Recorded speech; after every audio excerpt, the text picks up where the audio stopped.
Hi. I'm excited. See that? This is correct me. So, I'm not eating nothing.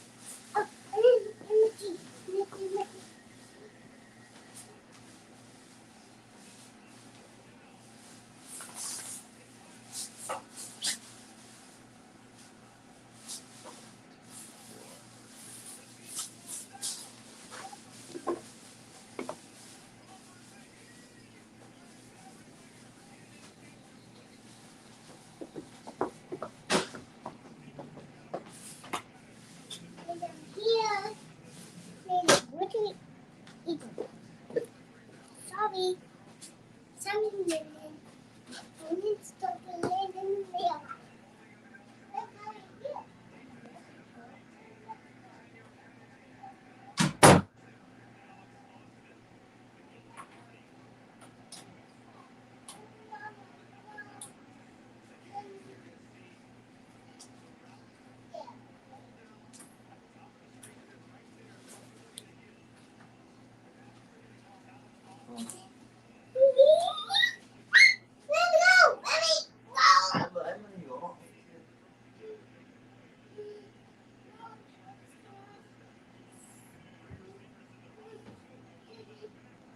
I'm not doing live again.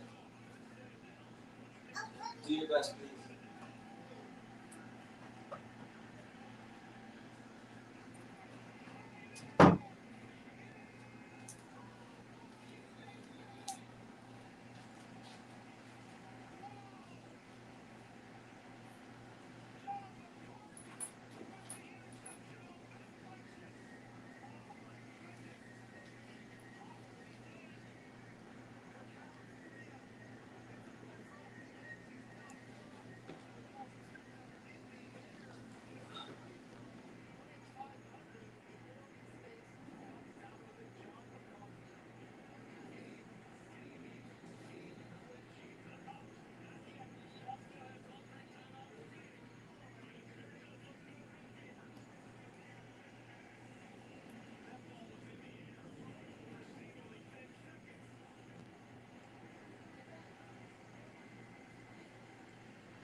Excellent.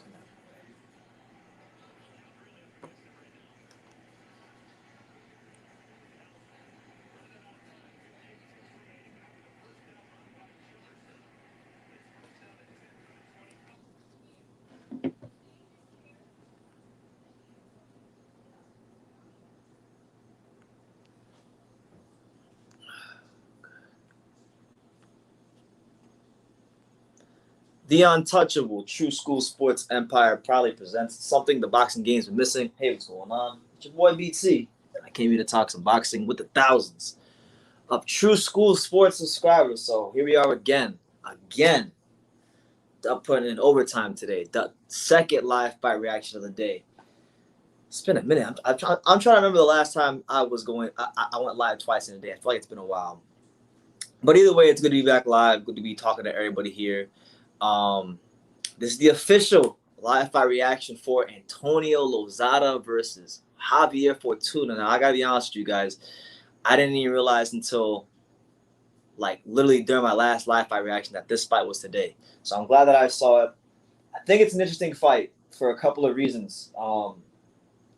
starting off Fortuna and Lozada. And when we talk about the career of Javier Fortuna, we're talking about one of the most battle-tested, sound veterans in the game. This is the guy in Fortuna who I think some people, depending on who you talk to, could look at as the uncrowned WBC lightweight champion, because he had that fight with Easter a couple years ago on the Earl Spence Lamont Peterson undercard, and a lot of people thought he was robbed. And he lost a split decision, like many fighters do, to Robert Easter Jr. Robert Easter Jr. is the king of gift decisions, and he's had an interesting run since then. He had that fight with Easter, lost a split decision. Then he had that fight where he freaking did his best Oscar acting award-winning job, where he fell out the ring and against Adrian Granados. And then his best win since that time came against in his last fight last November against Jesus Cuervo, when he stopped him. So, Fortuna trying to make some waves, trying to come back in a major way in the lightweight division. Shout out to my main man, Carlos Valenciano. He said, "What's good, True? What's good with you, champ? How you living? You good?" The great kind of local sports says, "What channel is the fight at?" Or what channel is the fight? I'm searching for the Fox. Searching my Fox. It's gonna be on Well, the telecast hasn't started yet. It'll start in about 2 more minutes, or whenever the hell this football game is over. But it's on FS1. So right now on my FS1, they're showing Oregon State versus California. They just took the final knee, so there's 25 seconds left in the game. So it'll be coming on very, very soon. So FS1. For those of you wondering, the fight is on FS1, Fox Sports 1. But going back to this fight, Fortuna's a guy that was he was a champion at 130 at super featherweight. He was a guy that when we talk about Fortuna, he was one of the guys that Devin Haney fans and Devin Haney wanted to fight, and they say he's ducking Devin Haney. So now Fortuna is trying to put himself in that position to really be a bigger factor in the lightweight division. He's taking on a guy in Antonio Lozada, who let's just take a quick look at what the hell has been going on with Antonio Lozada since that magical night when the stars aligned and everything came on the Milky Ways and the quasars came together and created the equinox, and the Milky Ways and all that bullshit, and he beat Felix Verdejo, all right?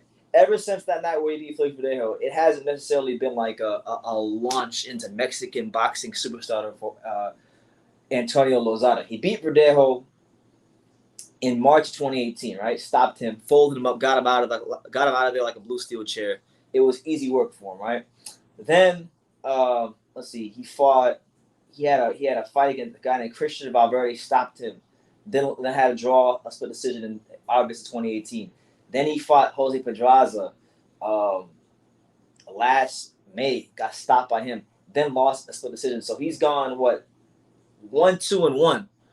He's gone 1-2-1 since beating Verdejo, and now he's got a chance tonight to remind people that, hey, that night was no fluke. The stars and the sun and the moons and the galaxies didn't all align in perfect unison for me to beat Verdejo. I can actually fight my ass off at the top level. So we're gonna see what Lozada has left. That's the main event. Running through just the undercard. The undercard will not be very long. There's only 3 fights on the undercard. You got Fernando Angel Molina 2-0 taking on Jose Zaragoza 5-2-1. You got Sean Mondragon 5-0 taking on Luis Javier Valdez 7-4-1, and then you got Austin Dulay and Jose Gallegos taking on each other in the co-main event. So that's the card in a nutshell. The telecast just started, so let's see what good old Ray Flores and Sean Porter are saying. Shout out to Kano Local Sports, one of the best channels out there, a channel that I frequent pretty often. Rap Star Boxing Knowledge, another channel that I frequent pretty often, even though I don't always comment, I do watch your videos. Anyway, sound on. Let's see what they're saying. By the way, shout out to everybody who came to the last live. The last live we had Connor Ben and Sebastian Pomelo had, I think it did over like 7,000 views. So I really appreciate everybody. I really do appreciate everybody who comes and supports these lives. Next week I'll be live 3 times. So I'm getting my stamina.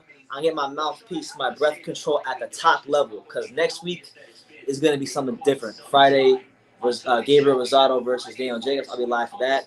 Saturday, I'll be live for Daniel Dubois versus Joe Joyce in the morning, and in the afternoon, and I'll be live for Mike Tyson versus Roy Jones at night. So just an action-packed week, and in between all that, got quite a lot of videos to do. So it is what it is. But Javier Fortuna, the former WBA super featherweight champion, he's coming off a career-long layoff. It's been a year and some change since he fought,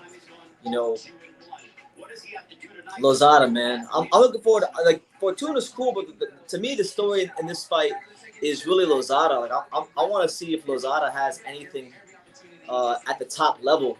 Can he fight under the lights like he did against Verdejo and prove that it wasn't a fluke? Because that's what I want to see. We talk about these two fighters. Both these guys are veterans of the sport. Combined 367 rounds together, 58 combined knockouts, 25 years of professional experience between the pair of them. So it's should be a good little scrap,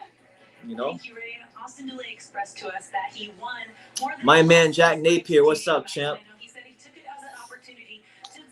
We here, and here on True School Sports, we go live for the British cards in the afternoon. We go live for the American cards at night.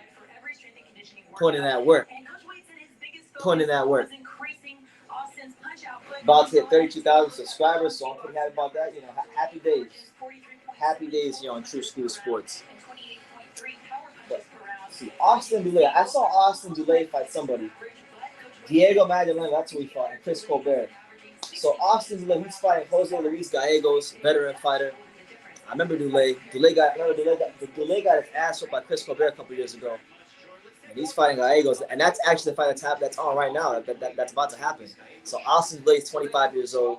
Gallegos is 25 years old. Dulay has a 2-inch height advantage, 5'10" to 5'8", and he has a 3-inch reach advantage, 67 to 64. Yeah. Keep running your mouth. Smash that like button. It's your boy BT. The untouchable True School Sports Empire. Your three judges scoring this contest at ringside will be Jose Cobian, Pat Russell, and Zachary Young. The referee charged with the bell sounds is Thomas. Shout out Thomas Taylor. By the way, make sure y'all smash that like button, hit the subscribe button, and make sure super chat, do all that good stuff. Let me know where you're watching from, what city, what state, what continent. Give me your predictions for the main event. Who you going with, Fortuna, or are you gonna go with Antonio Lozada to score the upset again under the bright lights? Let me know.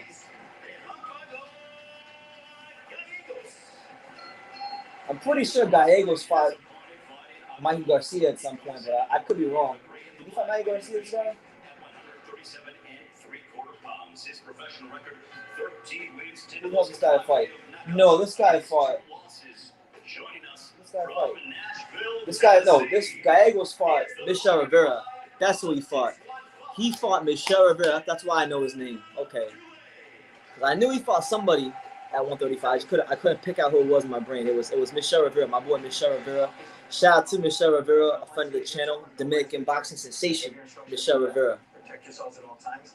Listen like a man. Touch him up, gentlemen. Touch your corner. All right, so about to get the first fight started. JJ Romano, salute to the untouchable True School Sports Empire. You damn right, champ. You damn right. Shout out to True School Sports on my left. Shout out to Bay to Bay Boxing on my right. And Jeff Ports. That's the gym I train at. About 2 weeks into training, about a week and a half, 2 weeks into training. I'm feeling good. I'm feeling great. I'm feeling fresh. You think Connor Ben will be ready for Maurice Hooker or Josecito Lopez? Velocity Crew, shout out to you. I can say yes, but there's really only one way to find out. I don't think he's quite ready for that level yet, but you never know. Sometimes fighters rise to the occasion, so only one way to find out. But we're in round one of Austin Dulay versus Jose Luis Gallegos. Gallegos in the red trunks, Dulay in the black trunks. Dulay is southpaw, Gallegos is in the orthodox stance. Both of them are rocking Nike boxing sneakers. So shout out to Nike. Dulay. Now I remember when Dulay fought Chris Colbert. This guy has no fear. This guy steps in with conviction with his punches, and that's why he got his ass whooped, because he wasn't defensively responsible. So I'm looking forward to seeing this fight against a veteran like Gallegos. Can Austin Dulay be defensively responsible. We're gonna find out real quick.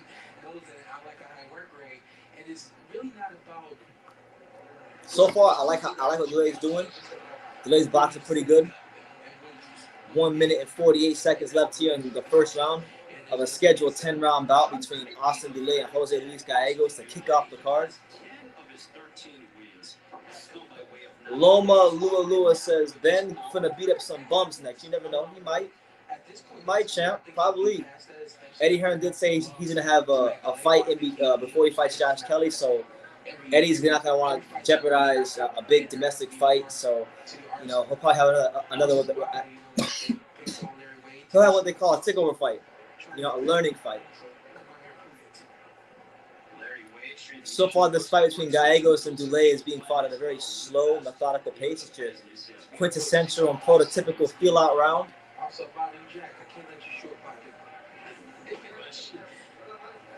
now, though, but for Jose Luis Gallegos, we've seen him against the likes of Jack DePoro last June. There you go. Good straight left by Dulay that just misses. And Gallegos, there you go. Gallegos going to the body. But then Dulay throws a nice little shoe shine combination with 40 seconds left here in round number 1. The thing I see when I watch Gallegos is it's almost like he has to feel you. Oh, there you go. Good counter left hand by Dulay. I think that got his attention. That straight left hand got his attention. There you go. You gotta be always on par with you gotta be on point when you fight a guy like Dulay, because Dulay is not a high volume puncher. This is a guy that surveys you. He looks for counter punching opportunities at all costs. So if you throw any dumb shit, he'll make you pay for it. There you go. But Dulay is the kind of fighter that if you got any sort of power and you can turn up the volume on it, you can give him some serious problems, as Chris Colbert showed us in the past. My main man, Esteban Cho, says, salute to the untouchable. Yeah, salute to the untouchable True School Sports Empire. What's up, champ? How you living? You good? Hope all is well. Oh, so Hooker moved up after that loss to Maris Posecito was never a 147-pounder for me. Yeah, Hooker signed PBC as well. Not only did he move up to 147, he also signed PBC. So Hooker made all kinds of changes to his career.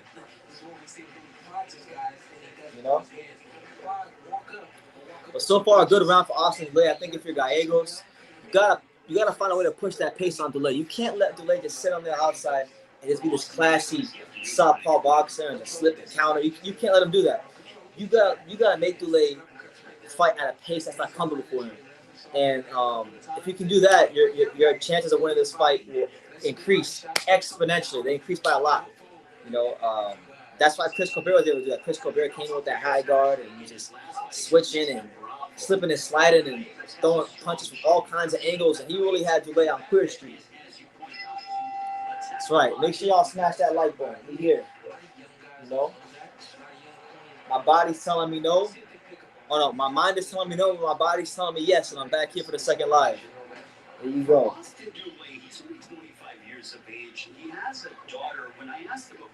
So here we go, round 2. Beginning of round 2. Jose Luis Gallegos trying to get his foot positioning. When you're an orthodox fighter, and you're fighting a southpaw fighter, it can be very difficult to find your foot positioning. So that's what it looks like is going on with Dulay and Gallegos. Esteban Cho says the videos at Beta Bay. What about the videos at Beta Bay? Do you like them? Is that what you're saying? I heard the same thing, Velocity. I heard that Oscar De La Hoya wants to fight Marcos Maidana as well. I think Oscar De La Hoya should really stop. Good uppercut there from Austin Dulay. Austin Dulay is fighting, Jose Luis Gallegos is doing Austin Dulay all the favors in the world. He's fighting at a slow, methodical pace where Dulay can pick his shots, can slip, can slide, can counter. And this is not the kind of fight you want to be fighting if you're fighting Austin Dulay. There you go, Austin Dulay. Just picking his shots, 1-2 down the pipe, landing cleanly. Gallegos got to show me something, champ. Show me something, champ.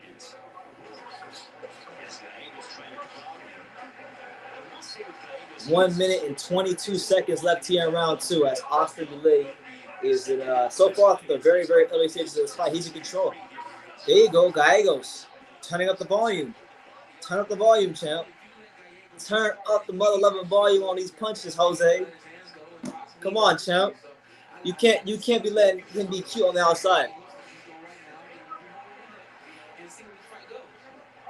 Oscar wants to take Canelo's dates. You know what? I never even thought of it like that, but you could be onto something there. You could be onto something there. You might be right. Jesus M says, I sense an upset over Fortuna. I mean, you never know, man. Earlier, a lot of people were saying they sensed the upset of Tom Little, of Alan Babbage. That didn't happen. Then they sensed an upset of Sebastian Formella over Conor Benn. That didn't happen. So hopefully I want to see some drama today, man. I want to see some straight drama. We want to see drama. Esther Boy Cho says, it's good to see you training, my boy.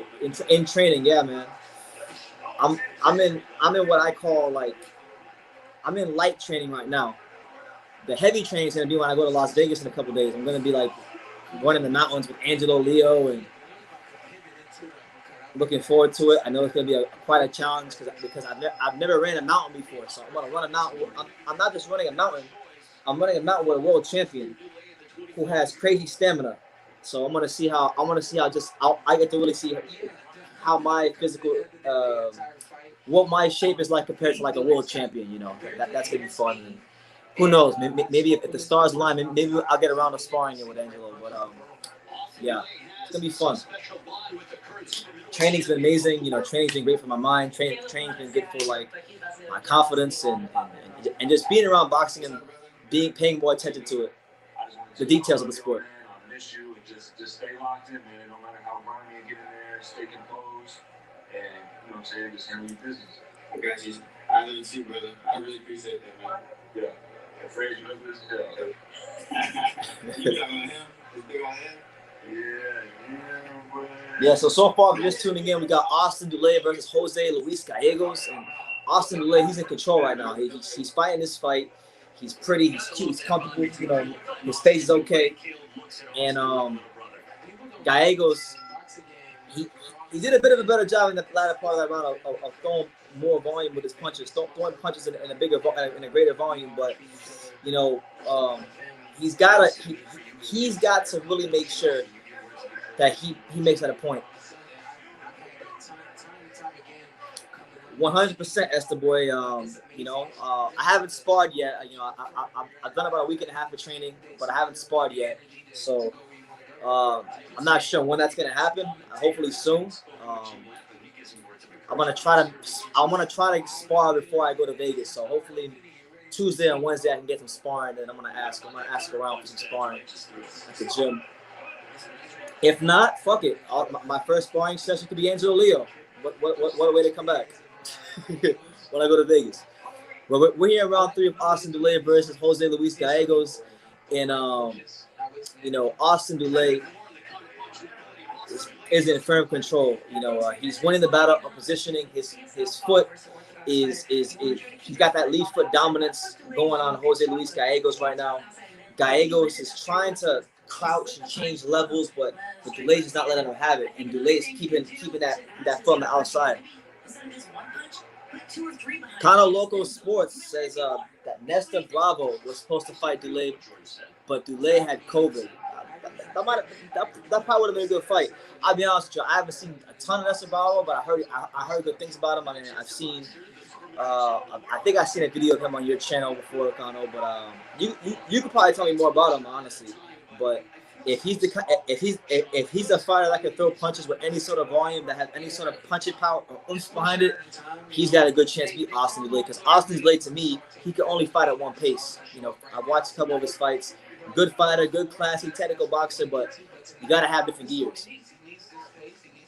I don't think he has different gears, in my opinion. We're supposed to fight an undefeated opponent, but that fell through. Thus, enter Jose Luis Gallegos. There you go. Double left hand stepping around him. There you go. Good punch there from Austin Dulay. Because he's going to make you work. Yeah, he's just the right guy because he's going to make you work. And he's going to take you through some things. Shout out to everybody here. Make sure y'all smash that like button. Hit the subscribe button if you're new here, which I highly doubt any of you guys are, because this card right here is like for like the hardcores, you know. not this fight's on FS1. You know, it's Friday night or Saturday night. You know, Fortuna versus Lozada. You know, I'm not the biggest in names, so if you're here, tip of the cap to you because it means you're a real boxing fan. And so far, you know, there's 10 seconds left. I think Austin Dulay's winning this round too. And now he's using angles, stepping around him, doing whatever he wants. Man, Gallegos gotta do something, man. Gotta show me something. Gotta take this man to some deep, dark places. El Chinito Angelio versus Akhmadaliev or Vargas. That's not who he's fighting next. What I was told, look, you know, it hasn't formally been announced yet, but I think, you know, it doesn't take a rocket scientist to figure out that, hey, like, look, this kid was supposed to fight Stephen Fulton. Stephen Fulton got COVID or whatnot, and now he got COVID and whatnot supposedly, and that's why I think he's gonna fight next. You know, I've heard from people in boxing that's probably who he's gonna fight on December 12th on the Donaire Ubali undercard, but it hasn't been like a formally announced. But he is in camp right now. All you need to know is that he is in camp right now. Angelo Leo did spar Donaire today, and I talked to Angelo myself recently, and I asked Angelo. I said, "Hey man, I'm going to Vegas on the 26th. I want to run the mount. I want to run with you." And he said, "Yeah, it was cool." So I got the okay from him. Me and him are gonna go for a run. I'm gonna see how I stack up to Angelo Leo. I'll probably make a video about it. I'm sure y'all would enjoy that. Me trying to run a mount with freaking the WBO super bantamweight champion. But anyway, round number 4 of Austin Dulay versus Jose Luis Gallegos. Sound on. Just stand right there in front of you. Let's take a look at your scorecard, Sean. How do you see it thus far? Dulay's in control. Yeah, Sean Porter's unofficial scorecard has Austin Dulay up 3 rounds to nothing, and that's what I have it too. You know, Dulay's doing a hell of a job. There you go, and there you go. A good right hand lift from Gallegos, and that's what Gallegos got to do. When Austin Dulay decides to move, punch him to where he's gonna be. Don't punch him where he's at. Punch him to where he's gonna be and beat him to that spot. Because if he's moving to where you throw the punch before he moves there, you have a chance to hit him and hit him with something big. So it's all about timing. Timing beats speed. Timing can beat all that. Some good timing and a little bit of volume from Gallegos could really make a world of difference in this fight. But you know, whatever Dulay's hitting him with is clearly getting his respect.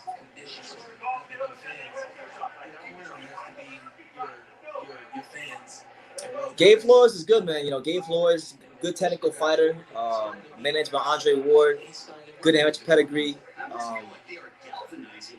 I want to see him begin to start sitting down on those shots and start putting guys away more, but I don't think he's ever going to be an elite puncher, so shout out to him.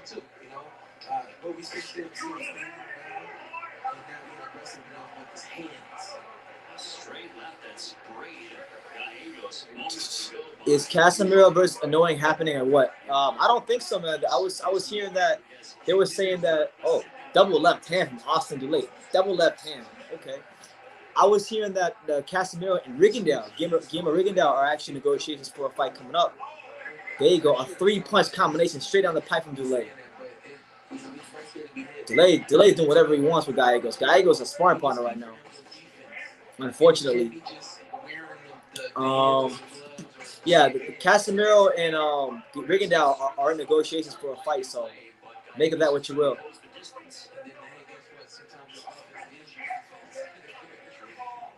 Go get him, Gallegos. Gallegos is a Mexican descent. He's of the mindset, let me eat 2 or 3 to deliver that 1 or 2. That's dangerous. I don't know, man. The stream works my fault apparently. The stream works for everybody else. So I don't know what's going on with you, Joe, but good to see you, Joe. We are nearing the end of the 4th round between a Nashville product, Austin Dulay, who's 13-2, his 2 losses coming at the end of the So Austin Dulay pitching the shutter right now. About to put another round straight to the bank. Straight to the bank for Austin Dulay. There you go. Straight left hand down the pipe.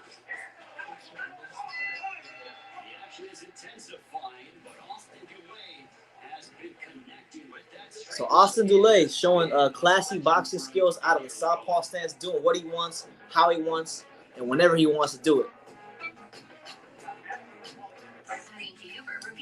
Lipinets, let's get Connor's chin tested.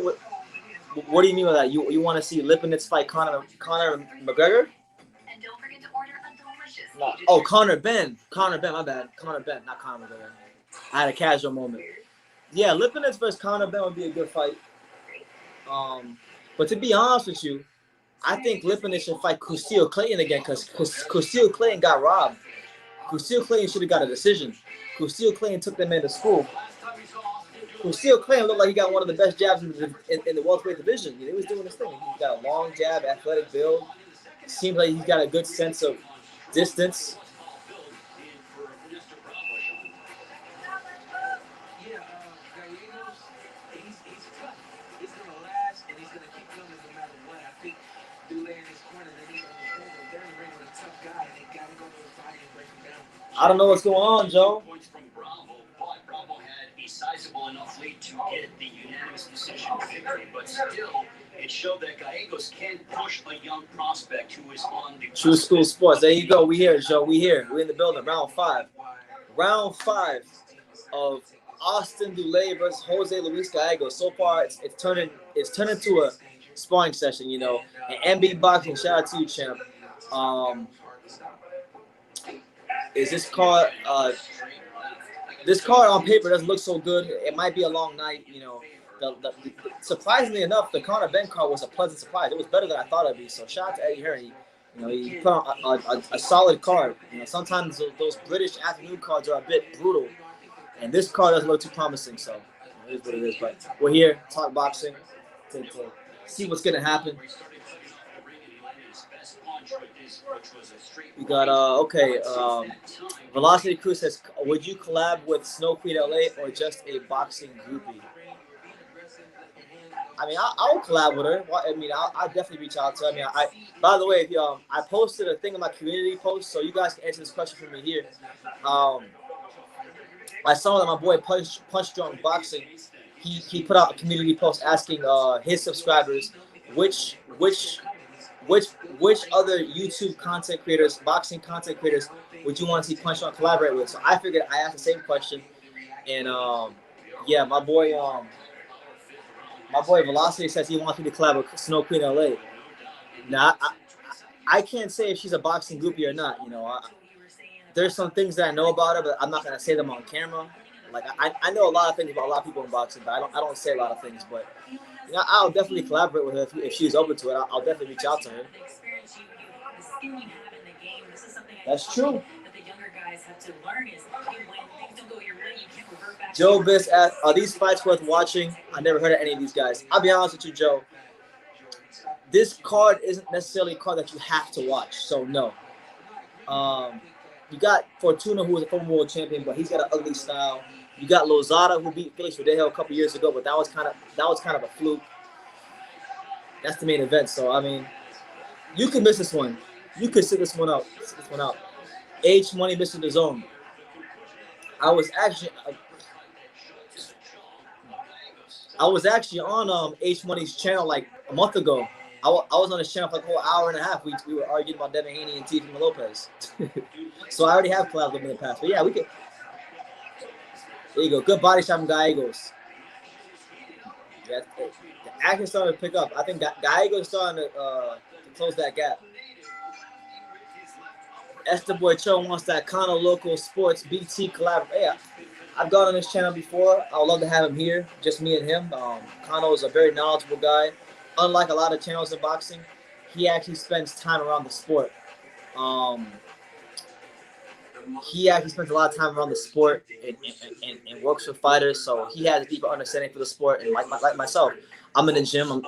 Especially now, I'm training. I'm training against, like, there's things about boxing that I'm paying more attention to that's helping me understand the sport even more. So, you know, we actually put time in the gym in some form of fashion, and like we have that deeper understanding. So yeah, I love to do Kano. As far as the that goes. Yeah, Joe. If I were you, bro, Platinum Mike Perry. I know about Platinum Mike Perry. I believe he's a Florida boy. I'm not sure. I think he's from Florida. Platinum Mike Perry. Go watch him. Don't watch this fight. Go watch Platinum Mike Perry. I would go watch Platinum Mike Perry, but I'm a boxing channel. I don't cover MMA, but I like Platinum Mike Perry. Velocity Cruz says, are you going to the Alamo Dome for Canelo versus Smith? I can't say yes or no right now. My friend from Texas that I went to the Tank Davis fight with, I know for a fact that he's more than likely going to go to that fight. And if he goes to that fight, I'll probably be going with him. So I can't say yes or no. I got to talk to my boy Felipe first. By the way, I don't know if you're out there, Felipe, but shout out to you if you're out there, Felipe. But I want to go to that fight. I want to see Cam get knocked out. Round 6 of Austin Dulay versus Jose Luis Gallegos. Right now, Austin Dulay is in firm control of this fight. He don't got too much to worry about. Gallegos making his life relatively easy at this point. But I would say he's doing a little bit better, Gallegos. He's definitely like closing that gap, but he's just not letting his hands go. So I don't know if it's the fact that he's weary of Dulay's speed or his power, but something that Dulay is doing is keeping him at bay. And I think that's what it is right there. A double power jab, step around left hand from Austin Dulay. You have more boxing knowledge than Ellie Setback, in my opinion, Lofty Cruz says. Well, I appreciate that, man. Ellie's great at what he does. To be fair with you, man, I think I have more boxing knowledge than like 90% of people on YouTube. Really. 90 to 95% of people that are on YouTube. There's that 5%, but other than that, I think I'm pretty good. Joe Biss says, "You the man. See you next stream, brother. Take care, Joe. Take care. I'll see you soon." We here, man. Austin Dulay's pitching a shutout in what's not been a competitive fight. It feels like a sparring session. So when you get these fights like this and they're boring and they lack excitement, if y'all got any questions for me, boxing related, drop them down below. I'm gonna answer them because, man, this fight is not competitive. Dulay's not knocking him out. Dulay's just playing it safe, which is fair enough. It's his life in there, but drop them questions and comments down below. Anything you got about boxing, fire away. I'll answer it at this point. Unless this fight heats up, because it's not heating up at all.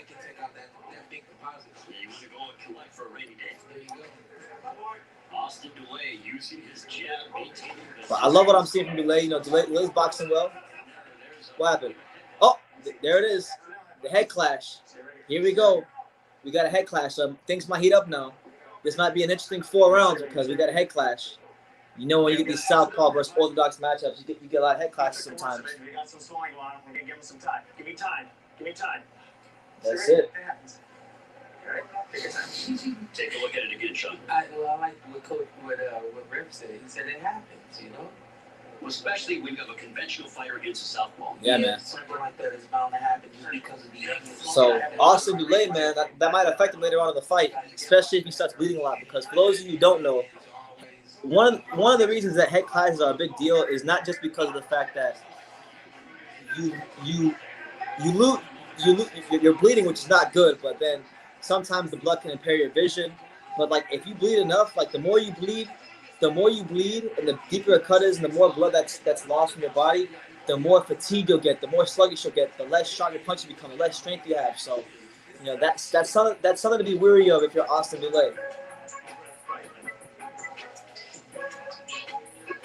But shout out to everybody here, man. We're here for a fight card that I don't really anticipate to be a great one, but you never know what can happen in the sport of boxing. If you're here, we appreciate you. JJ Romano says, I heard that Kell Brook and Billy Joe Saunders smashed Michelle Joy Phelps. I can't speak to that. I can't speak to Kell Brook or Billy Joe, although Billy Joe sounds pretty believable because she posts some flirty pictures on Instagram with Billy Joe. I've heard of lots of fighters supposedly sleeping with Michelle Phelps, but it's not my business. But I do hear things. She has to get it how she lives. We can't judge. We can't judge here on True School Sports. We can't judge. Speaking of action, this young man, Austin Dulay, 25 years of age, has been demonstrating some more action, as he told us. All right, so round 7 of Austin Dulay versus Jose Luis Gallegos. Austin Dulay pitching the shutout. Gallegos is trying to get into the fight. There was a head clash earlier, so maybe that'll have an effect on Dulay and make the fight more interesting, but so far that hasn't been the case. Not at all. Still not enough from Gallegos for me to give him any of these rounds. Dulay landed a fight high 22 punches in the sixth. Gallegos only 8. So it seems like Dulay is unrelenting in his approach. I'm glad that the numbers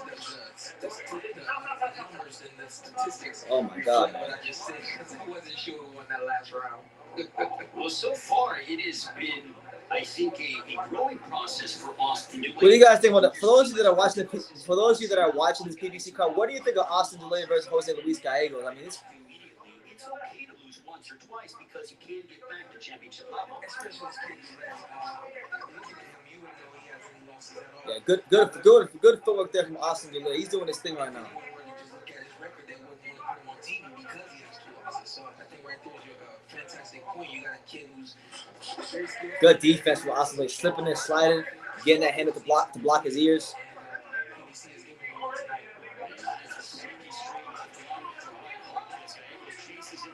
Man, it's a hell of a performance from Austin Dulay because I've seen Gallegos fight, and Gallegos is normally a fighter that's in your chest a lot more.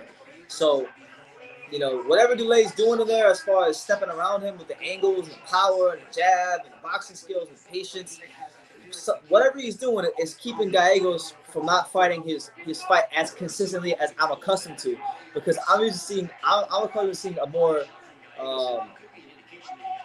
focused guy, not like a more relentless Gallegos. Yeah, I don't really watch UFC, man, so I can't really speak too much about that fight. But you know, I'll say this: I'm gonna give a shout out. Speaking of UFC, I'm gonna give a shout out to one of my guys at Beta Bay Boxing Gym. That's a UFC fighter. Shout out to my main man, Miguel Baeza, the man, Miguel Baeza. You know, Beta Bay Boxing Gym's very own Miguel Baeza. I think he's fighting next week. He was in the gym yesterday training, so you got best of luck to Miguel.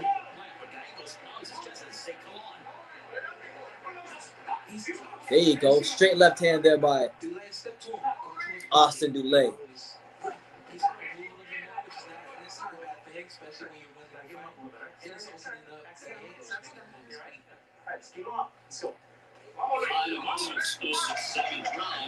There you go. So final 5 seconds of the 7th round. I think that's another Austin Dulay round. Austin Dulay's pitching a shutout. Oh my God. Make sure y'all smash that like button. Take the time to subscribe, and also, you know, let me know exactly where you guys are watching this fight from. Where are you watching this fight from tonight? What city? What state? What continent? Leave it in the comments down below, and I will give you a shout out and your city as well. Is to put it in this box. The $5 toasted cheddar chalupa box is back for a limited time, only at Taco Bell. What time did this start? This started roughly about 30 minutes ago, something like that. 20-30 minutes ago. It's a short card. You know, we only have this fight. Like, this isn't going to be a long live. We have this fight. We have Sean Dragon or something like that. We got 2 other prospect fights, and then we have the main event. So it's not really that long of a card. It won't be that long and drawn out.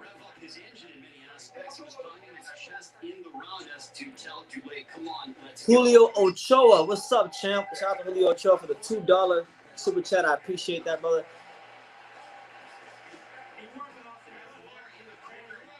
Fortuna is gonna get knocked out like Austin Dulay did. Yo, maybe, man. Hey, we know Antonio Lozada is a tough Mexican fighter. He did knock out Verdejo, so we'll see what happens, man. You know, he's got that Verdejo win on his resume, so we'll see, man. I know you, Julio. You always backing your Mexican fighters. You love your Mexican fighters, so I wouldn't expect anything other. But I appreciate you, Julio. Thank you for stopping by. Thank you for the super chat. Lyndon Jones, my main man, Boxing Therapy, says, Dulay, I like Dulay. He's smooth. He's very smooth guy. Bounces in, out, darts sideways, that's right, that's left. Comes on the line, steps beneath the line, goes to the other side of the line, punches from this angle, punches from that angle, doubles up.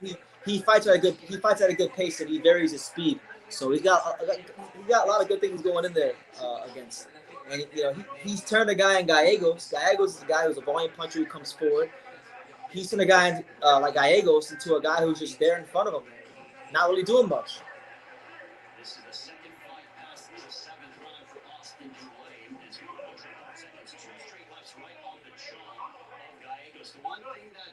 We're here in round number 8, 1 minute and 34 seconds left. Velocity Cruise, shout out from Cali, but I love Sunny Isles, Florida. Okay, Sunny Isles, that's where the money's at. I went to Sunny Isles like 2 months ago on the beach. It's a nice area. You know, shout out to Sunny Isles. Beautiful place, beautiful people. That's where the money's at. For those of you who don't know about South Florida, when you got serious paper and you made it in life and you retire, you move to Sunny Isles. Golden Beach, that area. Austin Dulay with a good jab. He got a real good jab, doing his thing. Good body shots with Gallegos, and Gallegos is beginning to land. He's turning up that volume on Dulay. That's what we want to see. Because Dulay's not a fighter that likes volume punches. Turn the volume up. Pump up the volume. Pump up the volume. Come on, champ. For all the smoke. It's not necessary. You know, continue to step around, continue to use the entire ring, especially if you're not going to eat some of those punches and go in the body and suck this guy. There you go. Gallegos falls short with the right hand. There you go. Dulay's just pitching the shutout right now. Dulay's doing his thing. Dulay's stepping around him. This fight is going to go a full 10. Dulay's content with what he's doing. You know, he's not going to chance it. Gallegos hasn't really put him in any uncomfortable position to make him do anything differently. So, you know, Gallegos, shout out to him. Or Dulay, shout out to him. But it's your boy BT. It's your boy BT, the untouchable True School Sports Empire. We here, man. We're here. We're watching boxing, talking boxing, enjoying boxing, and you know, just another day on the job. Does anyone think that Lozada can beat Fortuna? Perhaps so. Oh snap! Here we go again. Our main man Julio with the $5 super chat. Shout out to Julio. Julio says, when Austin fought Magdaleno on Planet Undercard, he got embarrassed with Magdaleno, a shot Mexican from Sahayo, my town. Lozada was not shot. He is the real. Now look, man, you can love it or you can hate it, but you gotta put some respect on the Mexican fighters, man. The Mexican fighters, especially the ones from the barrios and like, you know, Mexico City and all them areas, they come to fight, you know. It don't even matter if they have that much skills. They come to fight, you know. To really put away one of these Mexicans, you're gonna have to show that extra bit of quality to get him out of there. And it's no different with Lozada, you know. And listen, Fortuna, he's got an ugly style. He's gonna fight a style that's gonna be advantageous for Lozada. So he'll be there to be hit. The question is, can Lozada pick the right shots out and take him some places he hasn't been in quite some time and knock him out? You know, knock him out or outwork him to a decision. We'll see, man. But it's definitely a good fight. Thank you for the super chat again, Julio, and thank you also for your insights and your thoughts. It's much appreciated, champ. Thank you. Michael Camilo says, hello, everybody. Fortuna will win. We'll see, man. We'll see. Maybe if Antonio Lozada beats Fortuna, he'll fight Devin Haney, because everybody wanted Haney to fight Fortuna at one point in time. So we're here in the 9th round of Dulay and Jose Luis Gallegos. You know, Dulay is just in firm control. He's got no issues at all. You know, he's just doing what he wants to do, how he wants to do it, and when he wants to do it.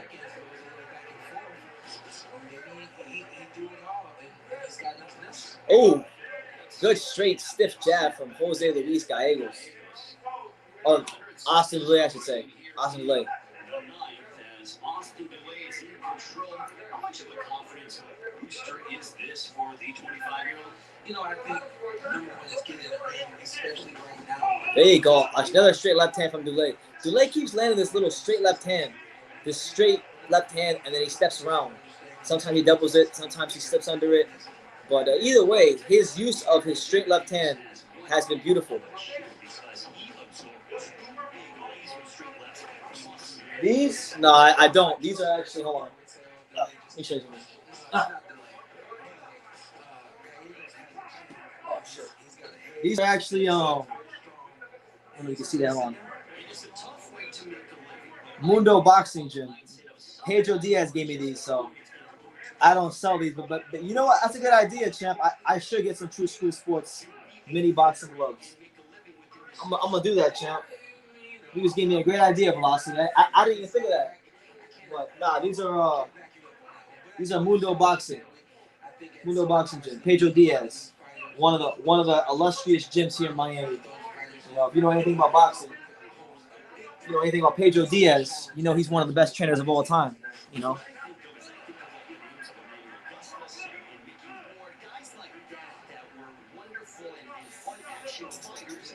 There you go. 8 seconds left here in round 9. Austin Dulay about to put another round in the bank. Pitching a shutout. Whitewashing this dude.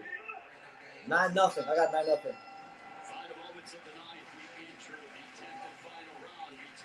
So, there you have it, man. Austin Dulay, Jose Luis Gallegos. The straight left has been there from the word go. The straight left has been there. It's been one of his money punches tonight for Jose Luis or for Austin Dulay against Jose Luis Gallegos. You know, but shout out to everybody here. Make sure you smash that like button if you haven't done so already. Make sure you hit that subscribe button. You know, make sure you do all that good stuff.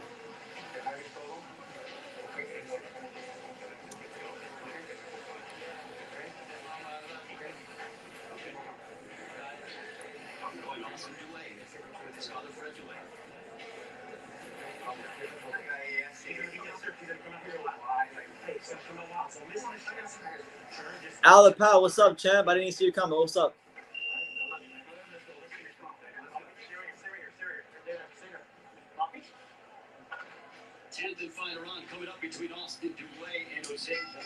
All right, so the 10th and final round of what's been a completely one-sided fight.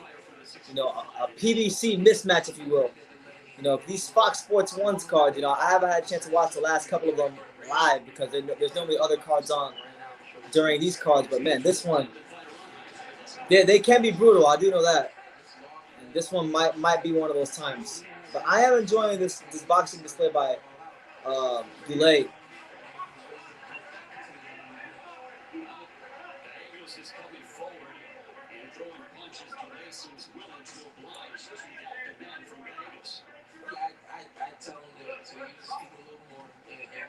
There you go.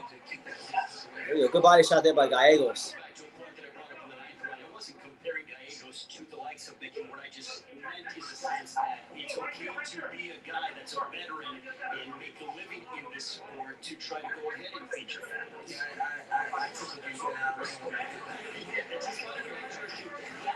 There you go. Good job there from Austin Dulay. It's your boy BT, the untouchable True School Sports Empire. We here. Live fight reaction for Javier Fortuna versus Antonio Lozada. There you go. Another straight left hand there from Austin Dulay. Austin Dulay doing whatever he wants, man. It's getting kind of boring. Like, he's not boring, but like the fact that every round is playing out the same is getting boring. Gallegos ain't giving this guy no resistance, nothing to worry about.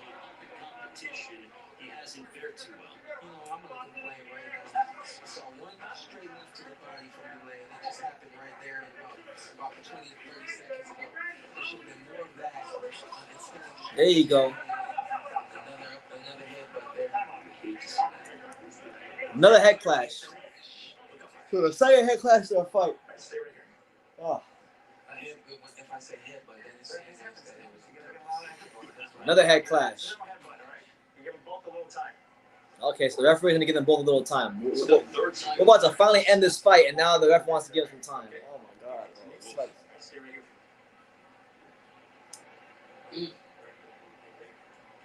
How difficult is it to deal with that, Sean? For me, it's not hard. I'm guessing right now, near the end of the fight. All right, so 1 minute and 1 minute left in the last round between Austin Dulay and Jose Luis Gallegos.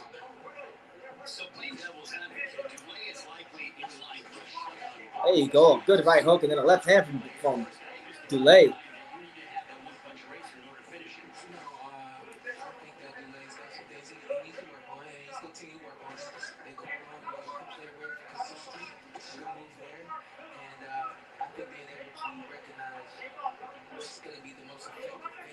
There you go. For me, it would have been going to the body early. But I've been in this sport a long time, amateur and pro, so I recognize that early. Oh my God, man. Anything to regain his confidence, but I think it is evident that there are no. Well, this might be a tough one tonight, guys. This might be a PBC straight mismatch card. Oh my God. Good boxing from Austin Dulay. Good boxing from Austin Dulay. Oh my God. Uppercut, hook straight. Jesus. So there you have it. The fight goes 10 rounds. Fight goes a full 10. Austin Dulay pitches a shutout. I get air round to him. Hold on, man. Your boy BT needs to get a snack, man. This is ridiculous. This is utterly ridiculous. What's going on right now? I might need me. I need 2 granola bars. Becoming a freaking fat ass. Boxing gym turned me into a fat ass. I had 6 slices of pizza last night. After I went to the gym, I was hungry as hell. Now I'm having granola bars like crazy.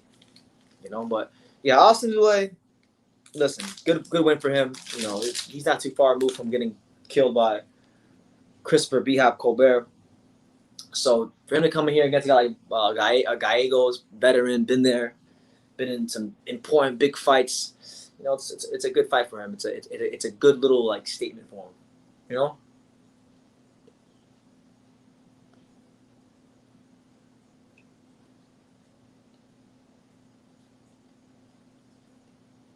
What do you guys think? Indeed, you do. The moment you sponsor a job on Indeed.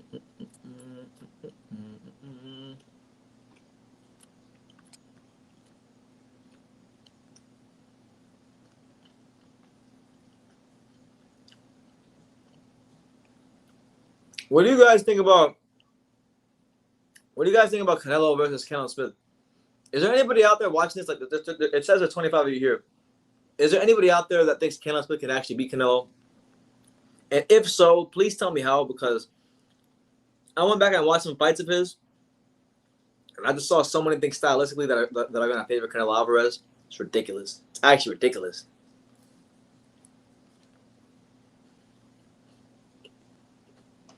Like, Canelo couldn't have picked a better opponent. Couldn't. No way. The perfect ceremony.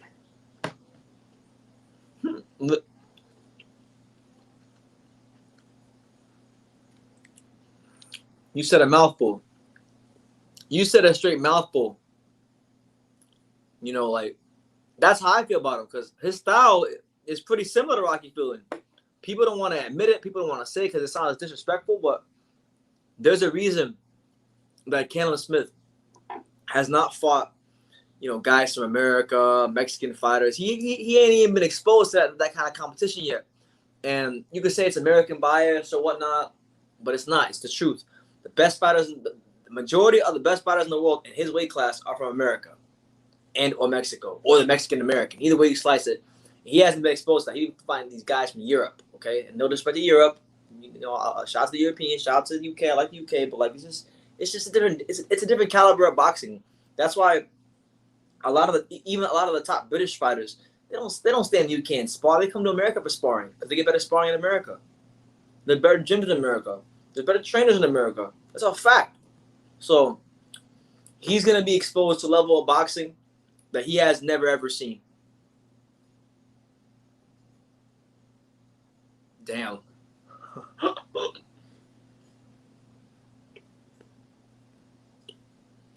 Olive Powell.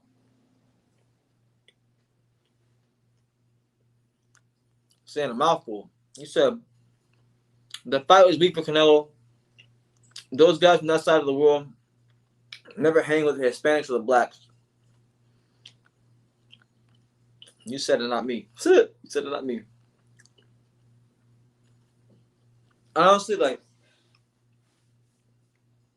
I'm pretty sure the Alamo Dome is gonna allow fans for this fight because I don't think Canelo will fight Canelo Smith without live gate.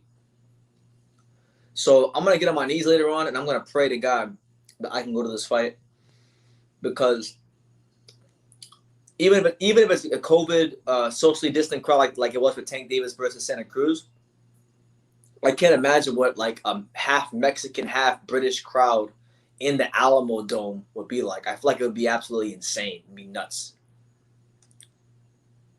Anyway, let's put the sound on and see what they're saying on PBC because the telecast just came back on. As he was throwing the lining it up beautifully. He did great tonight. Right, he certainly felt great. Let's take a look at how the punch debt numbers unfolded, Sean. For real? Gallegos left Robert Garcia? That's what he gets, man. Sometimes these fighters, they get bad advice and it messes the whole career up. We go to the scorecards. Here are your score totals. Judges at ringside, Zachary Young and Jose Cobian scored 100-90, and Pat Russell sees it 99-91. All for your winner by unanimous decision, Austin Dulay. There you go. So Austin Dulay records his 6th victory and gets back in the win column after losing to Diego Magdaleno. But once again, do not forget about December 5, Errol Spence Jr. takes on Danny Swift Garcia for the welterweight championship of the world on BBC. That's true. So yeah, programming reminder. December the 5th, Danny Garcia will be taking on Errol Spence Jr. from Cowboy Stadium. And your boy BT will be live for that fight. You know? Oh, here we go again. Julio Ochoa with another super chat. Man, shout out to Julio Ochoa. Sponsored. This live fight reaction is sponsored by Julio Ochoa. Shout out to him. He says, yeah, Gallegos, Robert's fighter, then Mayweather took him away. That's crazy. He seems like, I don't know, he seems kind of lost in there because I'm watching his style and like he has some okay moments, but he don't really seem confident when he throws his punches. So I feel like maybe not having Robert there has really messed his career up. As you were saying, it really messed his career up. But that's what happens with these fighters sometimes. These fighters, they get to a certain level, they get bad advice from friends, from other fighters who are their friends, and people in the boxing game who are idiots, and they listen to the wrong advice, and ultimately it screws them up in the end. It really does. So he seems to be like another example of that. But thank you, Julio, for your super chat and your insights as well. Appreciate you, champ. Yeah, they think. Yeah, you're right. Like they think the grass is greener on the other side, and that's just not the case. That's not how the cookie crumbles. That's not how life is. Gotta learn how to be content in all things.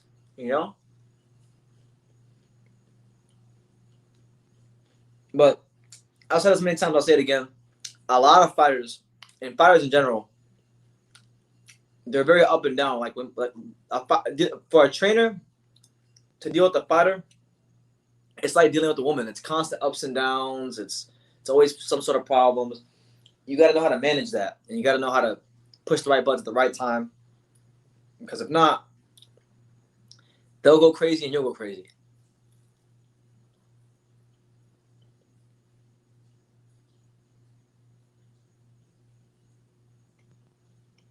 But shout out to everybody here. It's your boy BT, the Untouchable. Results may occur. Ask your prescriber or an online prescriber if Cologuard is right for you. I'll get on. That's a step in the right direction. Did you know that Geico's whole 15 minutes thing, that came from me? Really? My first idea was, in 1/4 of an hour, your savings will tower. Over you, figuratively speaking. But that's not catchy, is it? It's not going to swim about in your brain. So I thought, Okay, guys. 15 minutes, 15%. Serendipity. Geico. 15 minutes could save you 15% or more on car insurance. I didn't know we were having dinner tonight. You are. Dandruff. Keep Denver from ruining date night. Val and I go everywhere together. Recells and Bloom. It's powerful relief from flakes and itch. All right. We are just 14 days away from the biggest fight. All right. Oh, again, Julio Ochoa. With the $2 super chat, Gallegos and Danny Gonzalez left, and Danny got killed. Yeah, man. R.I.P. Danny Gonzalez. He was definitely on his way to being a very good fighter. Had a lot of talent, a lot of promise, and it's highly unfortunate when what happened to him, you know? Thank you, Julio. To who I was and where I was, you know, as an athlete. You know, I got to a point where I used to be, you know, last year before that. For whatever reason, people always get murdered around Mayweather. Like his friends get murdered, fighters get murdered, everybody's getting murdered. His wife, baby mom got murdered.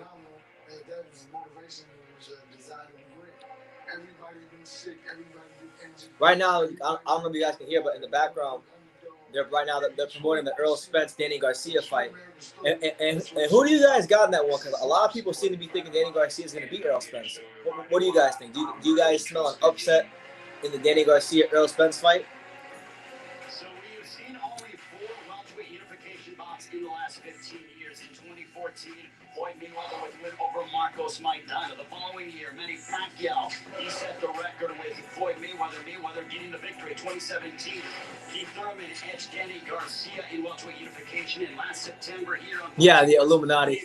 Here at Staples Center, Errol Spence Jr. with a split decision victory over my colleague Sean. Velocity Crew says that was a dope picture of you and Rigo Hergovic and them look like bodyguards. Yeah, bro, they are bodyguards. If any of y'all mess with me, I'll set Hergovic on your ass. Y'all gotta fight him. Yeah, it was in that picture. It was Hergovic, me, Rigondeaux, Pedro Diaz, Jonathan Rice, who fought Efe Ajagba recently, was in that picture. Price Taylor, a good amateur in the U.S. boxing amateur system from New York, he was in that picture. And then the guy on the way on the left of that picture, I forgot his name, but he beat GGG in the amateurs. I can't remember his name, but he actually beat Triple G in the amateurs. So yeah.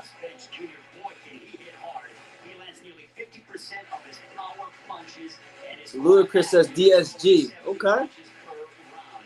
And Julio says it depends on how much steroids Earl took. We'll see, man. I think Earl's gonna win a UD. I don't think Earl will stop him, but I think Earl will outwork him. He might get caught with a shot here and a shot there, but I think Earl will outwork him. Danny's too durable though. I can't see Earl stopping him. Our next fight on this card is Fernando Molina, 2-0 with 2 KOs against Jose Zaragoza, 5-2-1 with 2 KOs.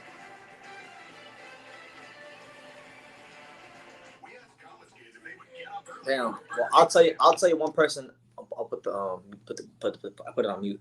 I'll tell you one person that I would love to see on the undercard, and I better see on the undercard.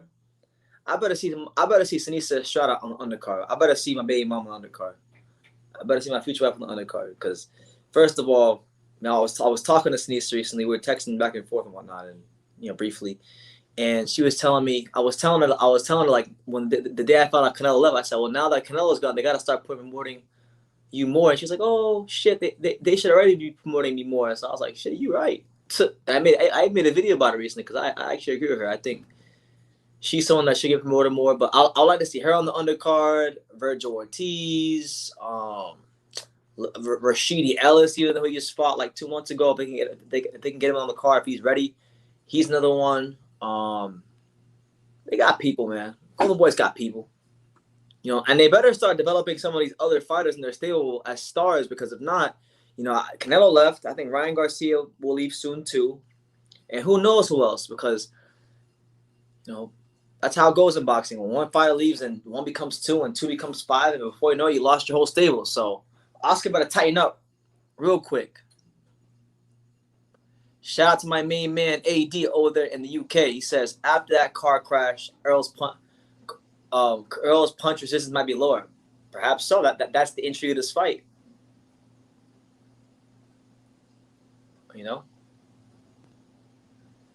Damn. Julio Ochoa asking all the tough questions, and he's super chat. So shout out to him. He says, BT, have you ever been to East LA? It's effing magic, bro. I went to LA one time for the Romo Gonzalez Carlos Cuadras fight, and I stayed in the Airbnb in Inglewood, and I didn't get to see a whole bunch because I was there for the fight. I was there like editing videos, getting interviews, and running around doing that. So I had very limited amounts of time to really get around LA and see it. But I'm hoping I'm hoping sometime in 2021, man. I don't know for how long. I don't know when, but I'm hoping 2021. I want to just pick out like 10 to 14 days and just stay in LA. That's like a personal goal of mine is to do that. So I'll take your word for it. You know, I'm gonna make it my personal duty to definitely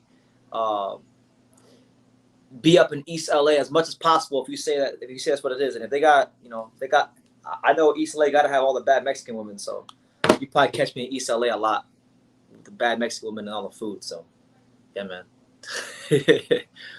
But no, all jokes aside, I really want to do to LA. It's been not just for that, but obviously boxing. They got so many gyms there. It's a big boxing scene, so it'd be great to go there and get some interviews, get some good content for the channel. You know, all that good stuff. Let the fine folks at LA put them on game that I am the untouchable true school sports empire. And they gotta come put some respect in my name. You know, I appreciate you, Julio.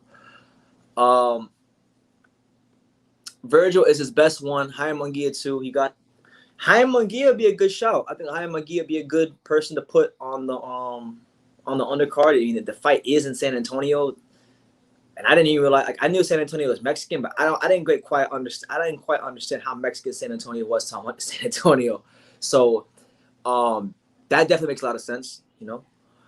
But here we go. We got Fernando Molina versus Jose Zaragoza coming up next.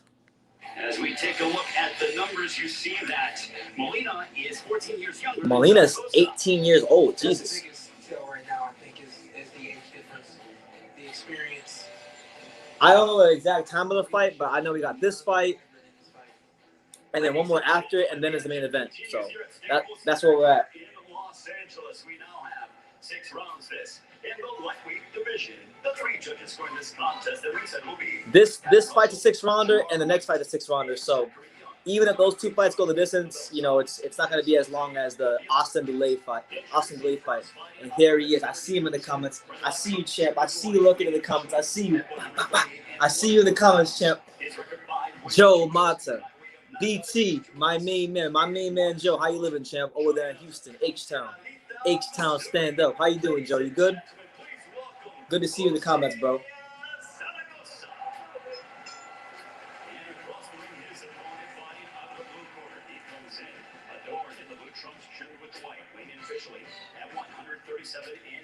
Champ, what's up with Boo Boo Andrade's fight next week in Hollywood, Florida? Is it still on? Tristan Thompson going to the Celtics? What? Yo, I haven't had time today to check the basketball news. That's crazy. You know? Yo, Tristan Thompson, Kemba Walker? Gonna be crazy. As far as Boo Boo next week, I'm not really like excited about that fight. I think it's a horrible fight, like in terms of like it does nothing for him. He's fighting a nobody in Dusty Harrison, a 10-rounder on a Gabe Rosado undercard. So not really happy with the direction of his career. I feel like Eddie Hearn and boxing is doing it wrong, but what can you do? I can't do nothing. I can't do nothing but just say that, hey, I think he should get more opportunities. Was the referee for Canelo Alvarez's victory over Carlos Baldomir inside this building some 10 years ago. That was the co-main event of Shane Mosley and Sergio Moore. This young man, though, Fernando Molina, is hoping a headline here at Staples Center down the line. Shakur and Tokakar probably be better than the Canelo, most likely a better fight too. He might be right. Who knows, man? Wait, is Shakur and Toka on the 12th or the 19th? Because Canelo and Cameron Smith is on the 19th, not the 12th. So we might not even have to worry about which one to watch. We got Molina versus Zaragoza in a 6-rounder.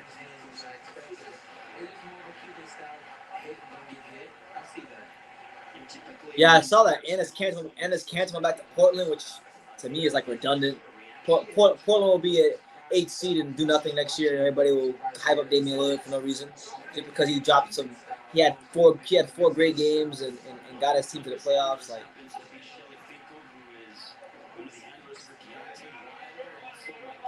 but yeah, Molina, this kid Molina, 18 years old, man. Let's see what he's about. You know, so far, he's coming out. He's long and rangy. He's using that jab, throwing a little jab hook there. Zaragoza, not really caring about how good or how young this kid is. He's just right in his chest. Are you covering the Tanaka fight? I'll definitely, yeah, definitely. When that fight happens, I don't give a damn if that fight's 4 in the morning, 2 in the morning, 3 at 11 at night. That's the most important fight remaining this year. All due respect to Canelo Alvarez and Canelo Smith, fuck that fight. Kosai Tanaka versus Kazuto Aoka is the most important fight remaining in 2020, in my opinion.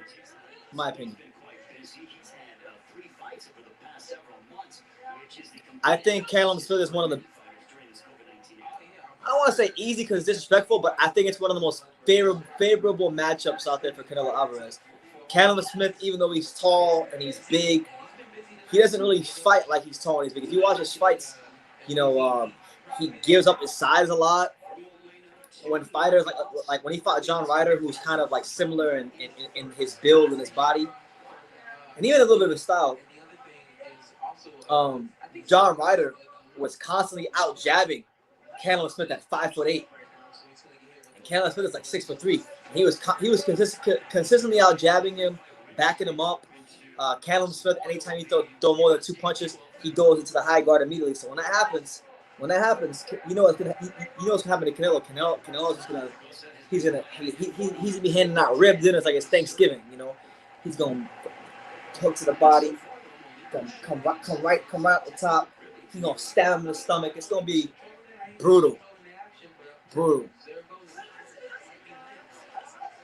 Al Powell says, I don't even care about the Canelo fight, and I'm Mexican.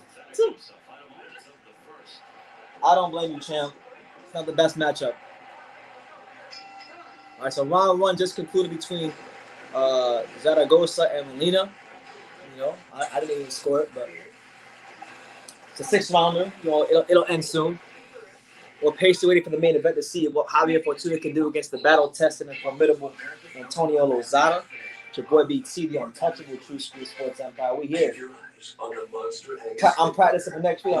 I'm getting my stamina up because next week we're gonna have 3 fly fight reactions. So I'm doing 2 today to practice for next week. The Monster Angus Big Burger at Carl's Jr. Yes. Let me highlight that comment. It's sad how Bubu Andrade has to chase Canelo to 160 pounds. Reynoso is avoiding smoke, and this is nothing new. We know that Canelo Alvarez has never wanted any smoke with Demetrius Andrade. Because anybody who knows anything about boxing and understands styles knows that Demetrius Andrade has the best chance to beat Canelo. He's long, he's rangy, he's got great boxing skills, he's got respectable punching power on both hands. Nightmare matchup, not just for Canelo, but anybody in the division. Even if they beat him, it's not going to be easy. So, and they know that, and they're not getting a lot of money out of it. So, they don't want no smoke. And yeah, 168, not 160. And the sad part is, right, like, there's going to come a day where Bubu Andrade does get a big fight at 168. And if he loses that fight, they're going to say, see, he wasn't that good. He wasn't that good. Fab Castro, he said, Australian in the house. Hello, chat and True School Sports. What's up? What's up, champ? How you living? Shout out to you over there, out there in the land down under, way down under. Shout out to George Kambosos Jr., you know, the home of George Kambosos Jr., Australia. Hope you're doing well, champ. Benavidez in the future and Canelo want that wanted Charlo. He's got mean intentions. Yeah, I think anybody is better than Smith. Smith is whack. Canelo Smith is whack, in my opinion.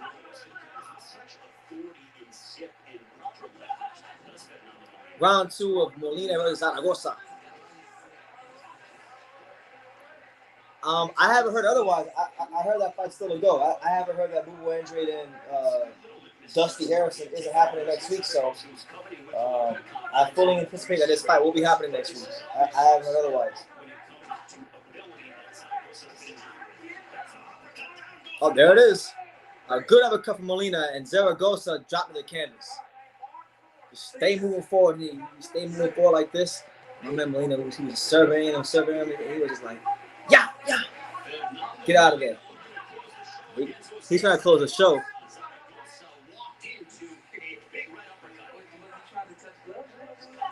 Mikey and Teofimo Lopez could be a good fight. If Mikey and Teofimo Lopez fight, they could they could do that fight here in South Florida, actually, and it would sell well because Teofimo Lopez has a lot of fans here in the South Florida area. I think they could fight at Marlins Park. Mike Garcia was already talking about fighting at Marlins Park about 2 years ago. So make it happen. Teofimo Lopez versus Mike Garcia, Marlins Park. That would be an amazing fight for me because, obviously I'm a big Miami Marlins fan, huge baseball fan.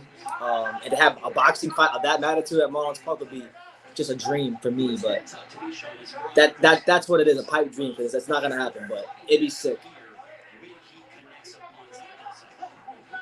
Yeah, much love, Fab. Hope you're doing well. Molina's doing his thing, though. 18 years old, fights very polished for a young 18-year-old kid. It's his U.S. debut. Fernando Molina. Tio smokes my boy Mikey, but he would smoke him. He would retire him. You don't want that. If Mikey goes anywhere near like a Teofimo Lopez or Manny Pacquiao, he's getting retired. But I'll say this: if I was Mikey Garcia and I wanted to be in a money fight that I could win, fight Devin Haney. I think I still probably maybe slightly favor Devin Haney, but I think Mikey Garcia would have a great chance of beating Devin Haney. Maybe even outboxing him. Devin Haney's there to be beat. Like, nobody's really punched him in his mouth yet. So I'm waiting for the day that somebody punches Devin Haney in his mouth because I want to see how he responds. I want to see who he is up here. Because everybody's telling him he's great and he's next to Mayweather and all this stuff. But we'll see, man. I don't see it. I see a kid who's talented, but I don't see it on next Mayweather. I see a kid that can be beat. I see a kid with balance problems, and when everybody's telling you you're great, you haven't done anything yet. That's problematic for anybody in life, in any field of life. Could you imagine when I was on YouTube, when I had 5 subscribers, people were telling me I'm great? Fuck out of here.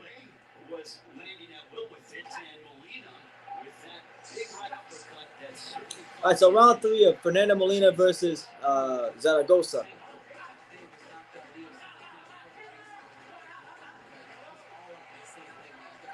Yeah, man. I mean, look, the whole Spence and Garcia thing, like, it is what it is, man. Like, good counter hand there from Fernando Molina. To me, in that fight, Mikey fought like he just wanted to survive, and he did. I mean, I guess he did, but like that's why I respect Kell Brook more than Mikey Garcia, because when Kell Brook dares be great, he's trying to win. He's trying to go for the gusto. Mikey Garcia did the whole David Haye thing. He fought somebody in a big fight, and he was just happy to survive. Right now, Fernando Molina's winning this fight. He won the first round outboxing Zaragoza. Then he scored a knockdown in the second round, and right now he's off to a pretty good start here in the third round. Using his head, moving off the line, throwing punches from weird angles, and he's landing too. Oh, man, Zaragoza's got good. Fernando Molina has good footwork. He's turning around. He's turning around him. He's stepping around him. He's doing whatever he wants to do, how he wants to do it, when he wants to do it. You know what I'm saying? Shout out to my man in Manchester, Sam So. Say it ain't so. Say it ain't Sam So. What's up, Chip? How's it going, man? You see Ben earlier? I was live for it. I was live for like 3 hours for that fight. Good performance from Conor Ben. Probably the best performance I've ever seen in his career. I don't want to get too carried away and say that he's ready for this guy and that guy, but I think ideally for him, the next fight should be Josh Kelly.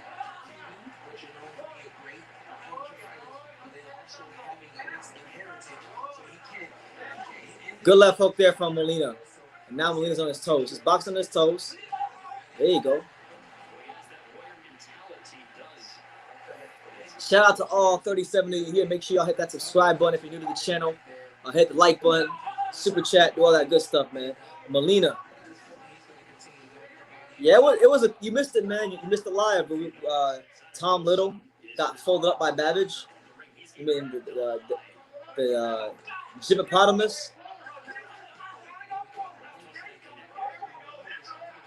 I was thinking about it, Joe. And by the way, guys, if you guys wonder what's happening right now, Fernando Molina's pitching a shutout. He's doing what he wants to do, how he wants to do. It's a mismatch. He's doing what the fuck he wants to do. So that's why I'm just focusing on the comments. And if something happens of significance, I'll let you know because I got good peripheral vision.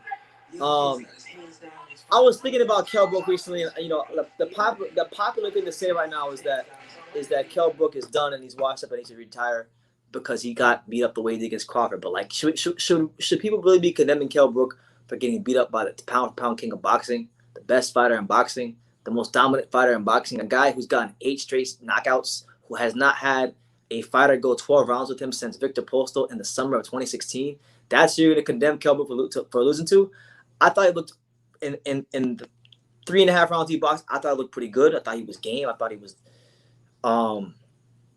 was dangerous in many of those rounds. It's just Terrence Crawford was just a little bit more dangerous, and he landed the first big shot. And Terrence Crawford's got that great killer instinct, you know.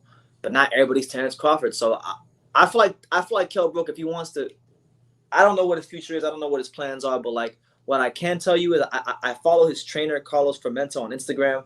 And I've been noticed on their page that Kell Brook is still in Vegas training, or I mean, if he isn't, I guess he's posting old clips. But like, I think Kell Brook is still in Vegas training right now, at the Top Rank gym. So my thing is this, right? Maybe Top Rank could sign Kell Brook and get him some fights. You know, maybe against like a Mean Machine or like a Miramam or something like that. You know, why not?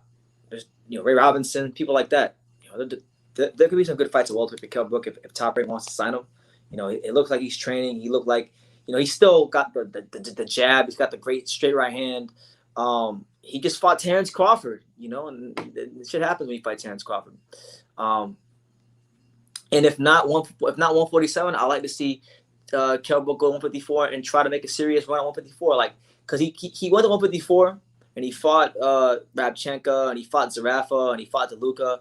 But fuck all that. I want to see him try to make a serious run at 154. You know, I think at 154 he can beat a lot of guys at his best. You know, he's still very talented. His fluidity hasn't left him. His fundamentals haven't left him. He just fought Terrence Crawford at a weight class he hasn't been at in I don't know how many years. So you can't fault him for that. So if Kell Brook has it in his heart to continue competing, he's one of my favorite fighters. I'll continue to support Kell Brook because I love Kell Brook and I wish more fighters would like him. You know, and the day the day that I get to interview Kell Brook will be one of the greatest days of my life because that's how big of a fan that's how big of a fan I am of Kell Brook. If you don't know, but anyway, round 4, Fernando Molina versus Zaragoza.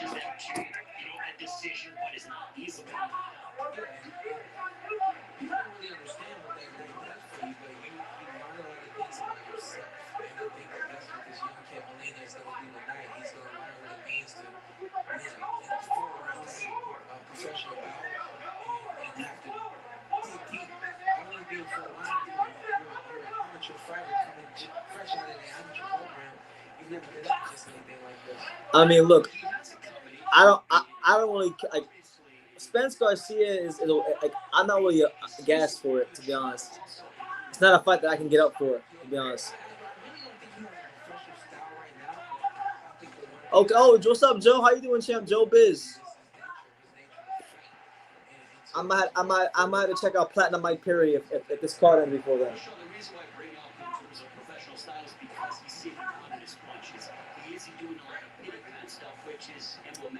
I don't know, man. I don't think I'm not gonna go there with that. I don't think Kell Brook is shit at 147. Oh, he said shot at 147. Maybe he is, but I think 154 he can go up there and still be a really I think he'll be up. I think he could be a factor at 154. His skills haven't left him.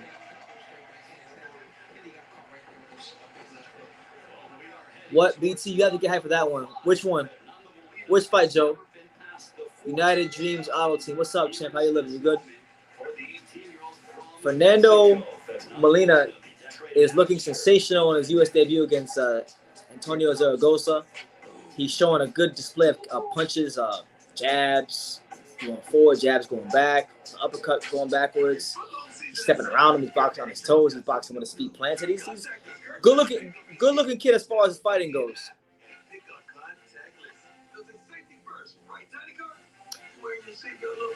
Yeah, man. I guess I don't know, man. I'm not gonna hold the Zarafa fight against him because he had that bum in his corner, John Fuchs. John Fuchs can't train nobody. John Fuchs will make any fighter worse. Kel still won the fight though. Here's what I say. I think Kel should do a test run, fight like a Liam Smith or someone like that, maybe a Patrick Teixeira, if he can. And yeah, go for the gusto, champ. If he still if Kell Brook can stay in boxing, there's no reason for him to stay in boxing and not be in big fights. He's Kell Brook. He's not gonna want to be in these small fights. So, you know, I don't know if welterweight's the way to go, but if Kell Brook wants to still box, I'm gonna support him. You know, he's a fantastic fighter, one of my favorites. You know, round 5 of Fernando Molina versus Zaragoza. Going rounds right now. We going rounds, champ.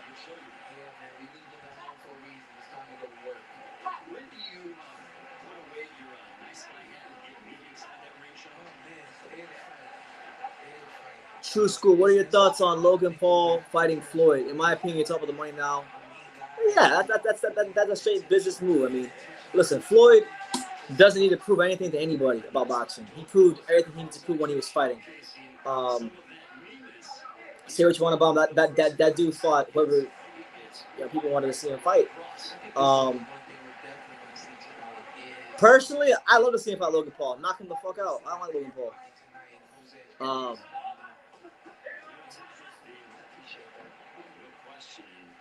Sam says, a few years back, I was excited about Khan and Brook, and I thought Khan would beat him. But now I think Brook wins now, and Khan's ducking. Khan's definitely ducking, and Khan was always ducking, and I always thought Kell Brook would beat Amir Khan. Always. And I used to be a big Amir Khan. There was actually a point in time, believe it or not, where I was a bigger Amir Khan fan than I was Kell Brook. But then I got to see Amir Khan for how he was and stuff. And nah, man, clown. Kell Brook would beat the hell out of him. Kell Brook should fight Liam Smith. This is if I was Kell Brook, I would stay in boxing. If you wanted to fight, stay in boxing for like 3 more fights. Box Liam Smith, and if you beat him, box for the try to fight Patrick Teixeira or Brian Castano for the WBO belt, and then no matter what happens to that fight, vacate the belt, fight Khan, get out of boxing.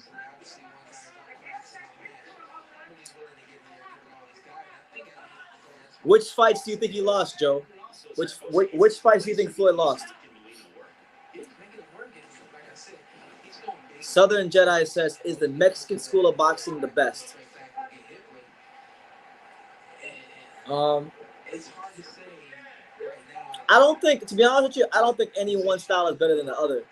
I feel like as a fighter, no matter where you come from, you know, each country has its own characteristics that define a certain style.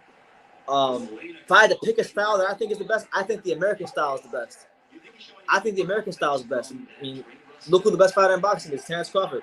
The American style is the best, in my opinion. Teofimo Lopez, American style. But as far as Mexican fighters go, I wouldn't say it's the best style, but I would say it's the style that the Mexican style of boxing is the one style of boxing that no matter how good or bad the skills of the fighter are, if you behave like a Mexican fighter typically behaves, you're always going to have a chance to go the full distance just because Mexican fighters are tough. They come forward. They throw lots of punches. You know, they traditionally have good left hooks to the body and the liver. They're really big on breaking down, going to the body. So I don't think it's the best, but, you know, I'm biased. You know, I like the American style.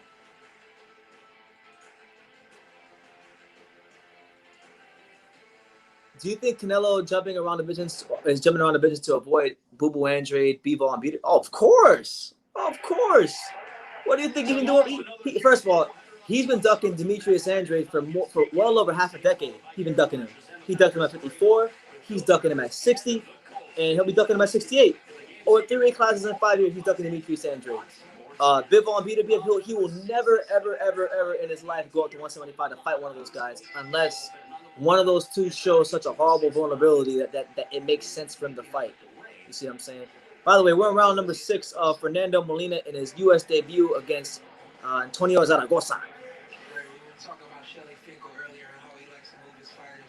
You know. Shelly's like, hey, let's get this kid to 6 and see what he's got. Yeah, but Mexicans too.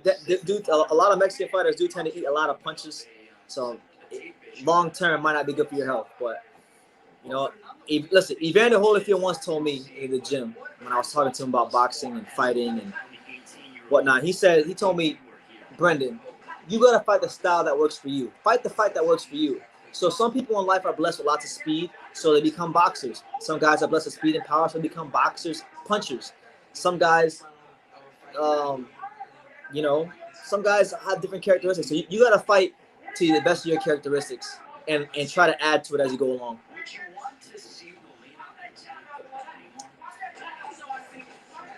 I see Bivol boxing circles around Edgar Berlanga.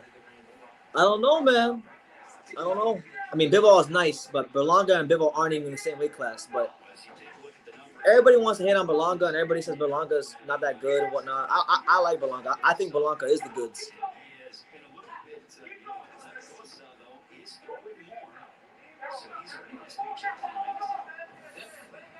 Yeah, right now Molina's up. Molina's up in the CompuBox stats. He's landed about what 40 was it?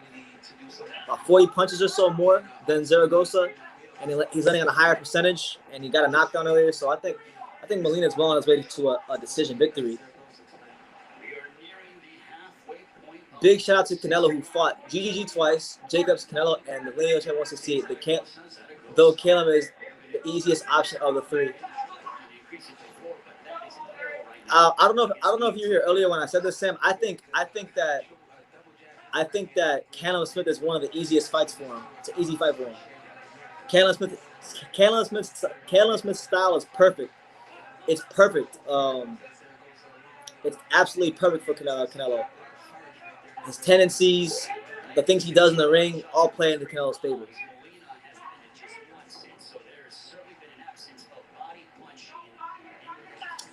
I thought Floyd lost Castillo the first fight, and then what was the other one you said? Let me see. What was the other one you said?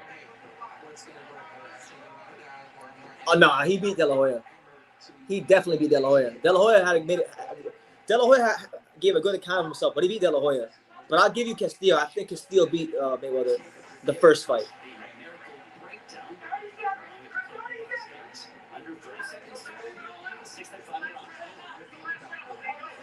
There you go.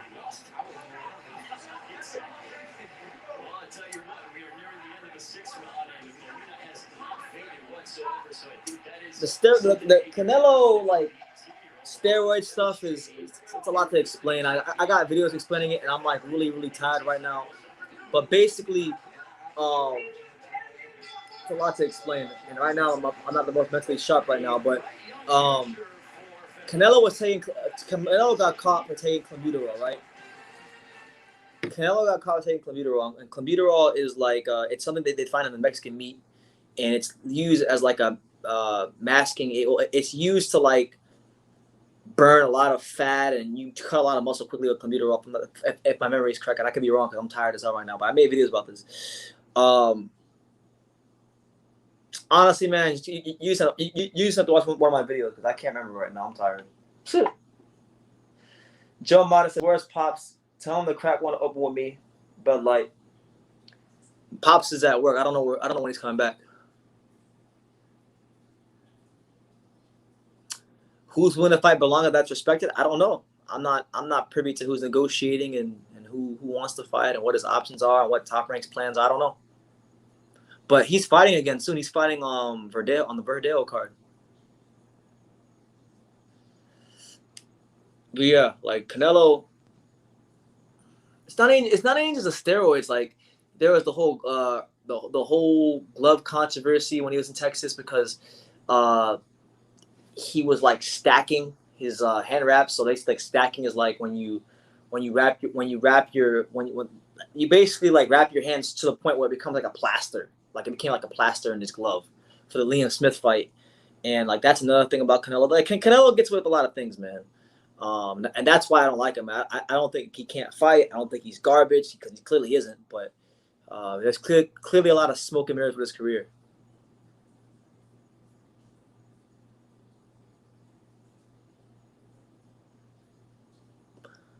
I don't know, man. Canelo Alvarez, clown. That's why the Canelo Smith fight pisses me off, because I don't like Canelo and I don't like Canelo Smith. I don't like either one of them. Canelo to me is a diva and he's corny. He can fight his ass off, but he's a diva and he's corny, and he's done a lot of messed up things in his career.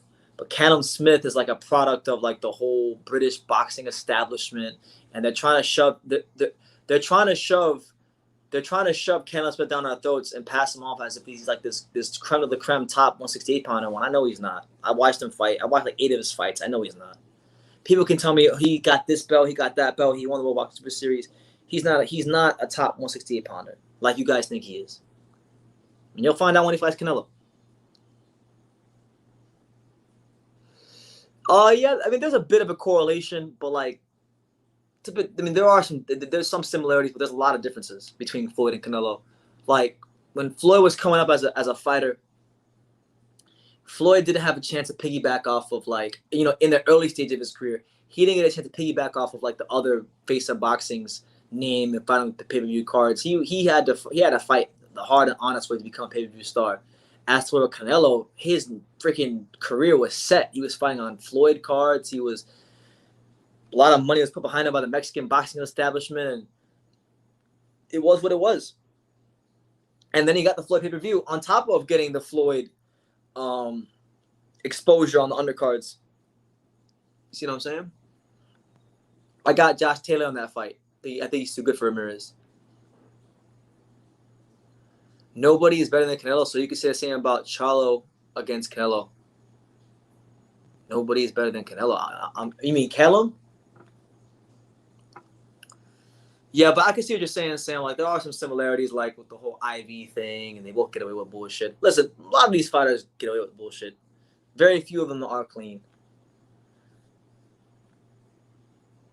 If lots of drugs don't last in your system more than one day, like, people on probation sip drugs and still pass, unless it's weed, it stays in your system because it's not bad for you.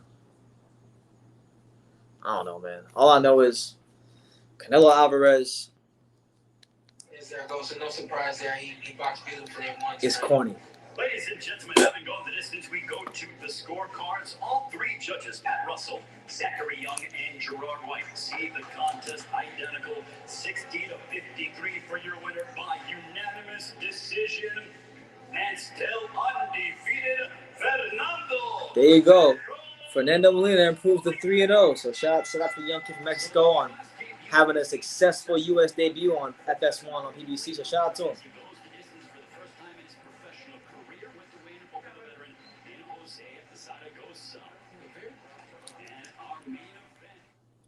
Canelo Alvarez's resume, I mean, it's all right. His resume is all right. People make Canelo's resume sound like he's Roman Chocolatito Gonzalez. Like, he got a cool resume, but like it ain't Chocolatito. I mean, he got a gift against Triple G. He had a close fight in the rematch. He fought Kovalev coming off of a quick turnaround against Yard. I mean, I'm not really like too impressed with his layout. Jacobs was a good win. I can't take away from Jacobs. Jacobs was a good win. Well, who else was there? Floyd, he lost to Floyd. He fought Cotto, who was old. He had a tough fight with Larry Mosley. He had a split decision like in a 6th professional fight against some random Mexican fighter. He had another split decision like 5 or 6 fights after that. His resume is all right. It's all right. Like, it's cool. Like, it's not pound for pound best resume in boxing. It's got a lot of great names.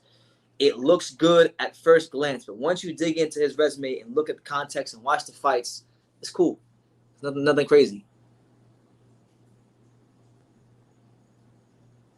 That's what I'm saying, man. Canelo's pausing.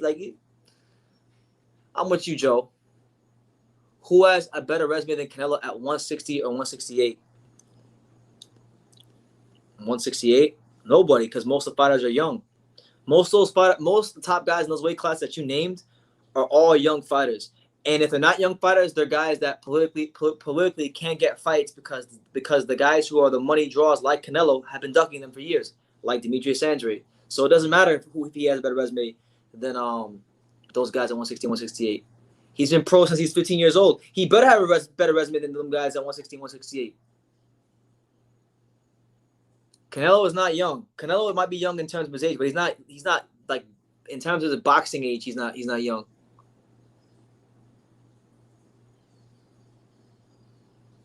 No, you're wrong. There's no way in hell you can't pick any holes in Romo Gonzalez's resume. The only thing you can say about Romo Gonzalez's resume is that he got knocked out and he lost twice to what's his name? Rungvisai. That's it. That's all you can say about him. But he fought Charles Gonzalez. Any top name that was willing to fight him, he fought at 115, 112, 108, 105. You got some guys like Kazuto Ioka and Inoue and these guys like that didn't want no smoke, that ducked him. But other than those guys that ducked him, he fought everyone there was to fight. Everyone there was to fight. Even if he lost them, he fought them. And he really got like it's not like Canelo. There's like freaking 5-6 guys that you got. He never fought Bubu Andrade. He won't fight him because he said he's boring. He said he's boring, so he won't fight him. Then he said it took him forever to fight Golovkin. Billy Joe won't fight. That fight's not happening. Charlo won't even talk about fighting Charlo. Won't fight Benavidez. Won't fight Plant. Won't fight Beterbiev. Won't fight Bivol. Won't fight who else is there? I mean, there's so many guys. Canelo called out Spence. I mean, he's coming out exactly perfect. He wants to fight another welterweight. He loves doing that. He wants to fight. He fought Alfonso Gomez when he was young as shit, and he was a welterweight. Cherry picked him.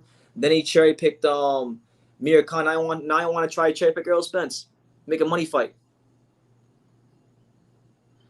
What if Canelo dies? What will you say about Andrade? Blame Canelo? No, I'll say they should have fought when he was. I'm gonna say they should have fought when he was alive, but Canelo was too much of a coward. That's what I'm gonna say.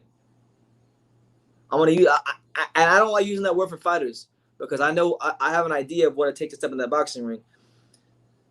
But like the way he's blatantly ducked Demetrius Andrade and then said, "Oh, I'm not gonna fight him because he's boring," is some coward ass shit. I'm sorry, it's coward stuff. He should have been fought him, but he does. If you notice with Canelo, he doesn't want to fight anybody in boxing. He doesn't want to fight anybody in boxing whose styles have any sort of similarities to Lara or Floyd. Think about it.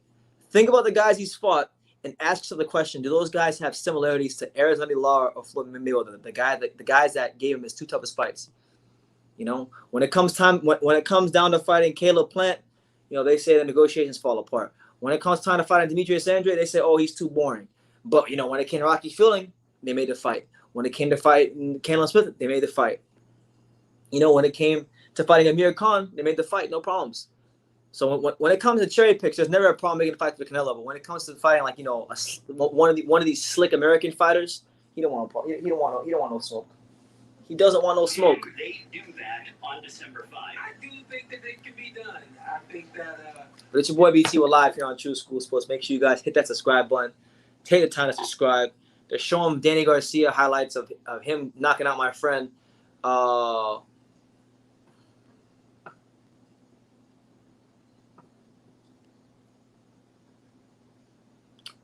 Yeah, but that's why I'm saying Canelo has a lot of similarities with Floyd. Floyd ducked too, and Floyd's resume has holes too. It has holes, but who did he duck? Who did Floyd duck? I mean, you could say, okay, the Pacquiao fight ducked for when they're in the prime. Who did Floyd duck? Miguel Cotto? He beat Miguel Cotto. Who did he duck? Almost everybody that was a known good welterweight, he fought them. Who did he duck? Lara?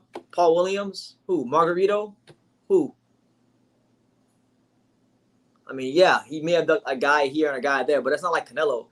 Floyd ducked one guy. Canelo's ducking like a whole truckload of people. It's different. And like I told you, Floyd Mayweather in his career, like, nobody gave him anything. Like, nobody said, hey, Floyd, we're going to put you on the Oscar De La Hoya undercard and build you up into the next superstar and just groom you. Nobody groomed Floyd. Floyd had to fight. Floyd had to take short money for some fights. He was fighting in dumps. Like Floyd fought Angel Man Freddy here in South Florida at the Miccosukee Resort and Gaming, one of the biggest dumps in all the world. It's one of the worst venues of all time. But he fought there with I know for a fact he didn't get paid that much. I don't know what his purse was, but there's no way he could have got paid that much money because the crowd wasn't that big. The place doesn't see that many people. But he fought in dumps like that early in his career. You know, Canelo did too, but I'm saying like Floyd Mayweather took short money. He was never groomed. Nobody ever said put him on a pay-per-view card. Like he had to earn his way to pay-per-view stardom. Canelo was literally gifted pay-per-view stardom. You know, he had to work hard to put himself in the position to do that. But like they had the guy picked out. He was the face of Mexican boxing, and that was it. Like Floyd got his off the muscle organically because he was that damn good.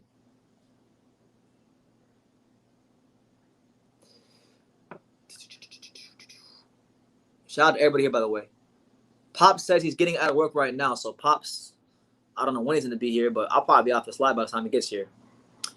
Khan, okay, Khan. Yeah, he did Amir Khan. I mean, okay. But let's be real, man. Like, look, what would Amir Khan have done against Floyd Mayweather? What would he have did? I mean, he probably should have fought him.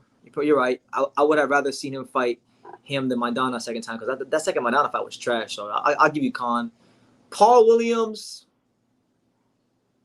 okay, maybe. Margarito, he ducked. He definitely ducked Margarito. He ducked Margarito to his face. But it's not like it. He may have ducked people. But it wasn't like Canelo had. He doesn't have anything on his resume. Anybody he ducked like how Canelo has been doing with Demetrius Andrade all these years. Demetrius Andrade was at 54, was champion before Canelo was ever champion at 54. He could have been fought Demetrius Andrade for a belt at 54. You know, had a chance to fight Demetrius Andrade in 2015. You know, when Demetrius was when Boo Boo was calling him out, Canelo was like, "No, I'll fight James Kirkland. I'll fight James Kirkland. Why not? Why fight Demetrius Andrade when I can fight James Kirkland?" So that fight didn't happen at 154. 160, guy gets a belt. Guys with the same network, same streaming service can't get the fight. Canelo says he's boring.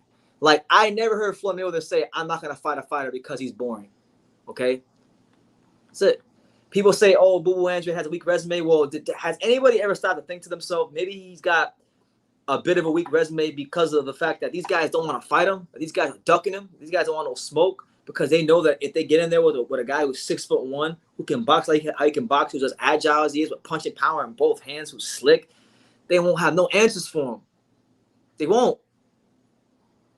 And for those of you guys who say that Demetrius Andrade is weak, then I want you to keep the same energy. If you say Demetrius Andrade's resume is weak, what you must acknowledge as well is you got to also acknowledge the fact that you got to acknowledge that Daniel Jacobs is weak. So acknowledge that Daniel Jacobs is weak, and acknowledge that Tony Harrison is weak, and acknowledge that Billy Joe Saunders is weak. Because the guys that he's beaten on his resume, like Suleski, Daniel Jacobs went life and death with him. Demetrius Andrade shut his ass out. Arthur Akavov, that gave Billy Joe Saunders a great fight, damn near beat him and took his title. Demetrius Andrade whitewashed him. You know, Willie Nelson, who upset Tony Harrison, another one. Demetrius Andrade beat the shit out of him. So don't talk to me about, oh, his resume is weak when most of y'all don't know shit about his resume. You just look at the names, you don't know them, and you say, I don't know shit about this resume, but you don't know the guys. You don't know any of those guys fought. You don't know their background. You don't know nothing. So don't talk to me about, oh, he's got a weak resume. No, he doesn't got a weak resume. Most of y'all just have weak boxing knowledge, and that's a fact. So if you call Demetrius Andrade's resume weak, then please call Daniel Jacobs weak. Say that if you say his resume sucks, say that Daniel Jacobs sucks. Say that Billy Joe Saunders sucks, and say that Tony Harrison sucks. Because the guys that he beat on his resume that are quote unquote weak gave those guys the fight of their lives, and they had to struggle with them. You know, and in some cases they lost. You know, so call those guys weak too. Call Jacobs, call Saunders, and call Tony Harrison weak trash ass fighters, because that's what it is.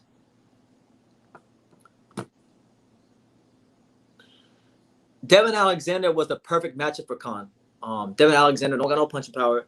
Devin Alexander is not as fast as Khan. It's a good win. I'm not taking from it, but I'm saying style-wise, it's a great matchup for Khan. Khan was in the form of his life at that time. But personally, for me, I think Flo would have figured Khan out after 2 rounds. Khan's got a very limited punch selection, especially post Freddie Roach Amir Khan. He's got that traditional, guard, 1-2, but it's real fast. It's like it's instead of it being 1-2, it's more like it's like real quick like that. That's what it is. That's his skill set. There's rarely any hooks. There's rarely any uppercuts. It's just 1-2-1, 1-2-1, 1-2, back up, 1-2. I don't think he's like that awkward. I just think he's fast. Yeah, and it's funny because people will mention Luke Keeler, okay, but I didn't mention Luke Keeler. Luke Keeler was a trash ass fight. I was at that fight. It was a trash ass fight. It was a mismatch. But what do you want him to do? These guys don't want to fight him. Somebody has to fight him because we know it's not going to be Charlo. It ain't going to be big. It's not going to be Jamal. It's not. It's damn sure not going to be Canelo. Canelo's scared to death. It's not going to be. A lot of these guys, they don't want to fight him because they know they know what it is. They know what it is, and they're not going to get a lot of money to fight him. Andrade also beat Thurman and Spence the amateurs. Dude, Demetrius Andrade cleaned out the amateurs. He was beating everybody in the amateurs. He was beating the shit out of everybody. One of the best amateurs this country's produced in a long, long time.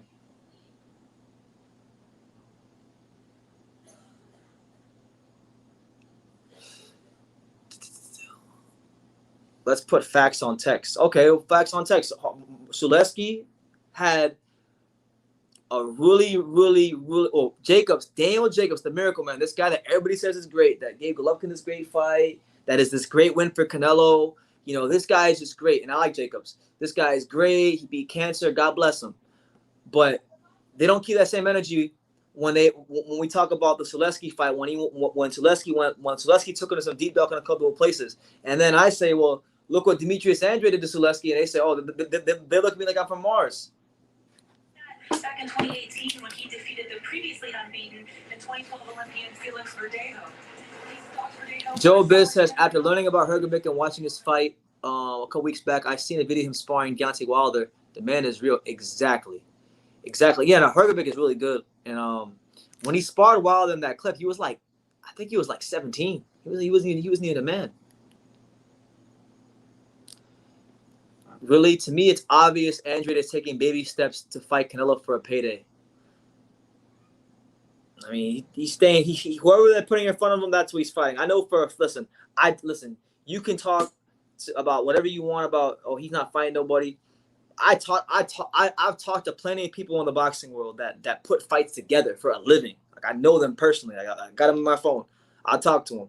And I ask about Demetrius Andrade. Why can't he get fights? And he's damn near blackballed from the. It's weird. He's almost blackballed from the sport for being good and not marketable, and not like a guy who sells tickets and being tall and being rangy and being hard to beat. It's almost like he's damn near blackballed from the sport for being good. I'm serious. I asked these managers, these promoters, yo, when's Boo Boo gonna get a fight? When is Boo Boo going to get that legacy-defining fight? And they'll tell me things like, "Oh, Demetrius Andrade brings nothing to the table." Demetrius Andrade, they say Boo Boo doesn't bring anything to the table, and I'll say he's the WBO champion, and they'll say, "Yeah," and I'm like, "Well, don't world titles mean anything? You guys always talk about undisputed unification fights and world championships and this, that, and the third. Now world titles don't mean anything." So that's kind of fishy. All of a sudden now, when it comes to Demetrius Boo Boo Andrade, now being a world champion doesn't mean anything. It's a sad state of affairs. What's going on in boxing? Fucking cowards. Anyway, main event. Anyway, the main event is coming on. Javier Fortuna is in the ring. Yeah, he's like 33. He's old, By the time he gets a big fight, he won't even be his best self, and he's gonna lose at like 168, probably because it's not his weight class. Pretty much, yeah. It's like Mike McCallum all over again. Oh God, Fielding was a champion. Let's come on, man. Me and you both know Fielding was no champion. He was a trinket holder.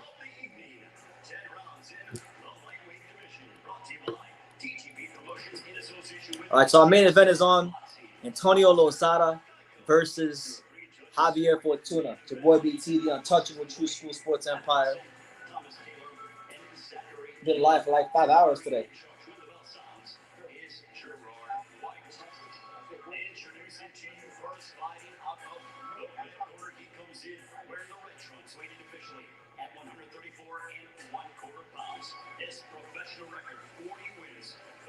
Yeah, that'd be good. I think if Lozada can win this fight, a rematch between Verdejo and Lozada will be perfect. Mexico versus Puerto Rico. be great. But then I don't know if he's just an opponent or if he's actually signed with PEC. But if they can make it happen, I'm with it.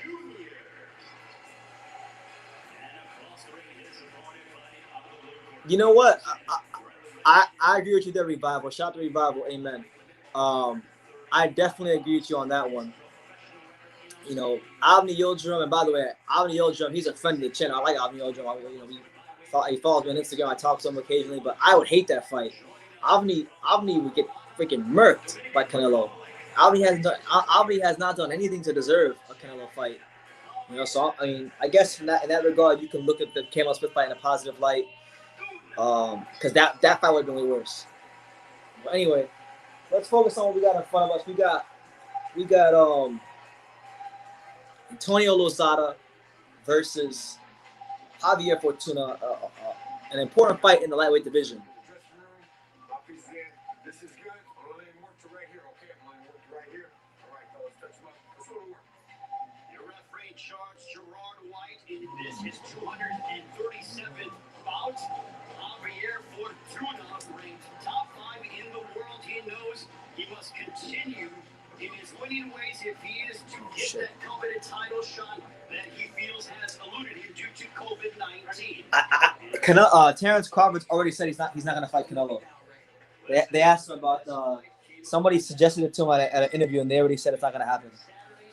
Canelo is too big for Terrence Crawford. You got to understand something. Terrence Crawford is a guy that turned pro at lightweight. And Canelo's a guy that's fought as high as light heavyweight, so it's just not going to happen. It's size discrepancy.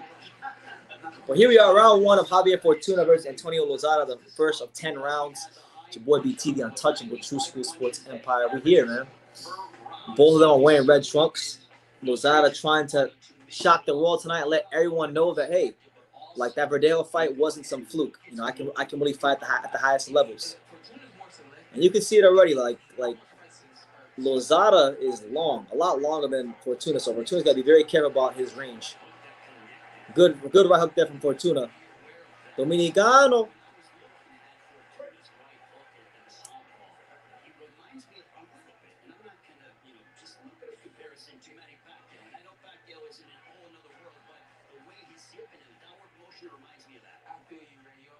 Since Canelo left Oscar, he made the fight quickly. That's true. We'll see, man. Maybe Canelo will get Canelo Smith out the way and he'll fight Demetrius Andrade next. You know, we'll see, man. Hopefully Demetrius Andrade doesn't have a bad performance or anything in his next fight. Oh my God, Fortuna with some huge shots on Lozada. Oh my God, that snapped his head back. Oh my God, another one for Fortuna. Fortuna is beating the shit out of this dude. Another left hand. Another one. Another one. Oh, Lozada is in trouble. Dominican Republic. Oh, there you go. A knockdown. With the straight left hand for Fortuna. Fortuna's beating the shit out of Lozada. Yeah, that's true. Screw Golden Boy. Golden Boy's trash. Now that Canelo's gone, they need to start promoting Tanisha Estrada more. My babe. Fortuna's doing his thing, man. He's all up in this dude's grill. He wants all the smoke.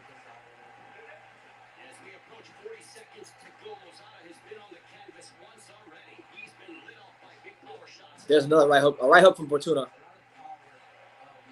30 seconds left here in the first round. What a start by Fortuna. A dream start.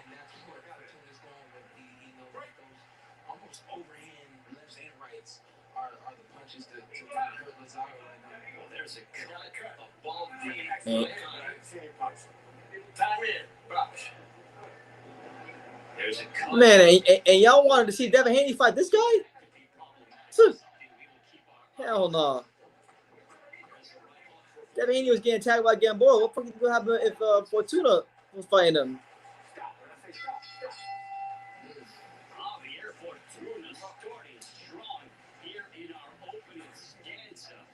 Man. Javier Fortuna.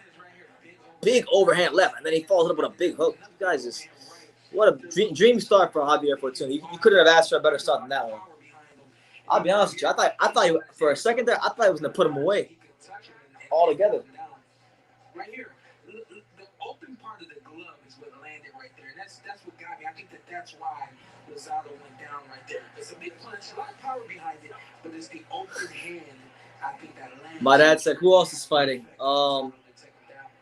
I think there might be one more fight after this. I mean, this is the main event, but I think PBC does this weird thing where they have a fight after the main event and they put it on TV. So I don't know.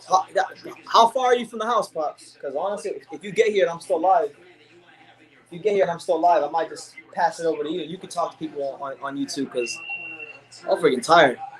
I'm live for like 5 hours. By myself too. These solo lives are.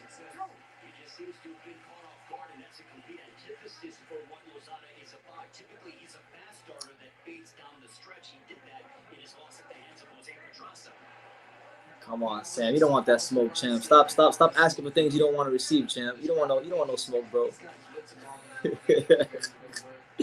But I agree with you. Haney is a clown, and he needs to step up his next fight. Actually, I don't want to say he's a clown. That's disrespectful. He's not a clown, but he does need to step up his next fight, and people need to stop gassing him up and pump the brakes.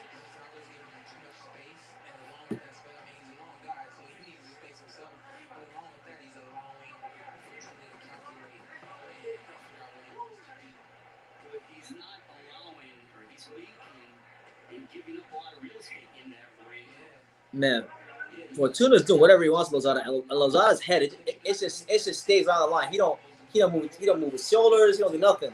He just this is him. It almost makes it crazy that Verdeo lost this guy.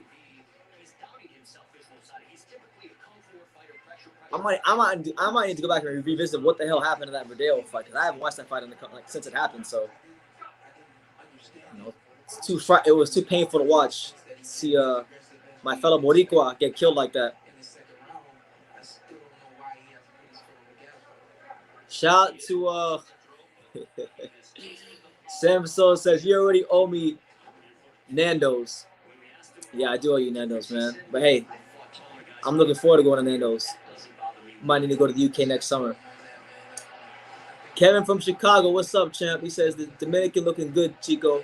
Yeah, Fortuna, man, he's doing his thing. I think your Paul's cousin. Shout out to you, Kevin.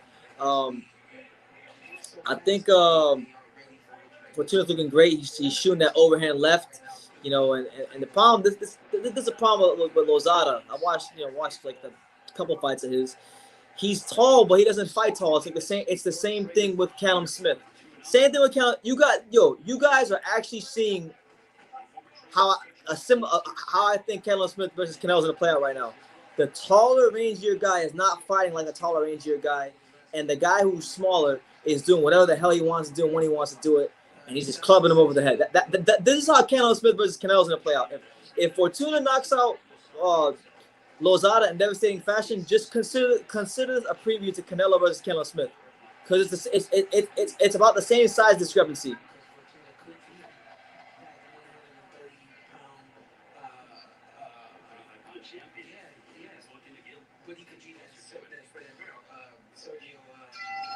All right, so that's another clear Javier Fortuna round. You know, the boy BT, the untouchable True School Sports Empire. Make sure you guys hit that subscribe button if you're new to the channel. Smash that like button. Super chat if you're led to if you want to support the channel. You know, all that good stuff, man. We here. Javier Fortuna's point hands and feet on this boy.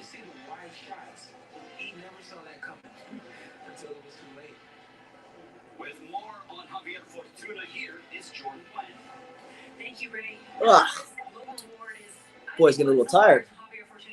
9 o'clock. They just won't admit because he has a style that gives a lot of different looks. And get this, remember when we asked him for a prediction for the fight? He said, I'm going to go in there like a bumblebee. And guys, what does Bumblebee do? Apparently, Javier Fortuna said he's going to go in there like a bumblebee. So he's stinging. He's stinging right now. He smells honey and he's stinging. He's throwing looping shots. He already scored a knockdown. He's frustrating him. He's coming here to frustrate and stop Lozada. Thank you very much, Jordan. It's the third straight fight that Fortuna I thought Canelo fought great in the second fight. I mean, I wasn't mad at him getting the decision in the second fight. I thought Golovkin won the second fight though, but Golovkin 100% got robbed in the first fight. No doubt about it. You can't tell me otherwise. He got robbed in the first fight. Second fight was more debatable. I still think Golovkin won the second fight, but I wasn't like extremely mad about Canelo getting the decision because I thought he did more than enough to win. There you go. Good left hook to the body by Fortuna. He's chopping him up. And there he goes again. No knockdown? Okay, so apparently it was a trip. Lozada went to the canvas again, but they said it was a trip, a slip.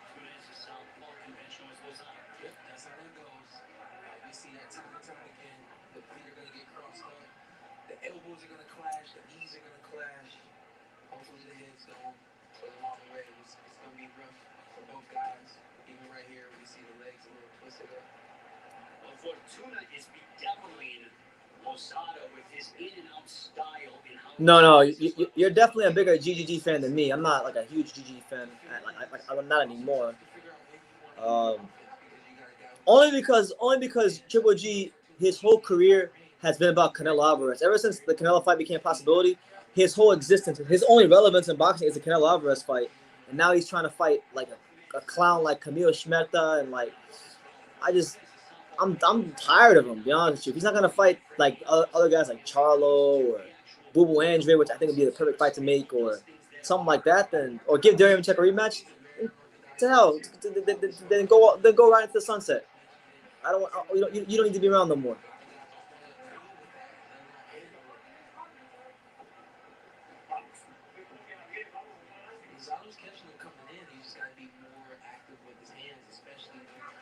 There you go, a straight left hand down the pipe. Nah, definitely not. Definitely not. See, you can't compare a true warrior of the sport like Kell Brook to Gennady Golovkin, because Gennady Golovkin does not seek out bigger fights aside from Kell Brook, or aside from that's funny. Aside from Canelo, he's not seeking those fights. Kell Brook, you can say what you want about the whole Khan thing, but like, look, he fought Golovkin, he fought Spence, he fought Crawford, you know, he fought Porter early in his career. He fought all kinds of people in different weight classes, and when they're at their best, you can't compare what Brook's done in his career to what Gennady Golovkin has done. That's the thing with boxing. I mean, it's you're either offense or your defense. You have to be able to do both very well. When you're not using your defense, you're just standing there, you're gonna get hit with everything. Oh, so a straight left from Javier Fortuna to end the third round. And right now, Javier Fortuna, he's pitching a shutout. He's doing the damn thing right now. So one guy wants to get his foot on the outside, but when he does that, his doing what he wants to do, when he wants to do it, how he wants to do it. Yo soy Dominicano. For those of you who don't know, I am part Dominican, so you know technically Javier Fortuna is my countryman.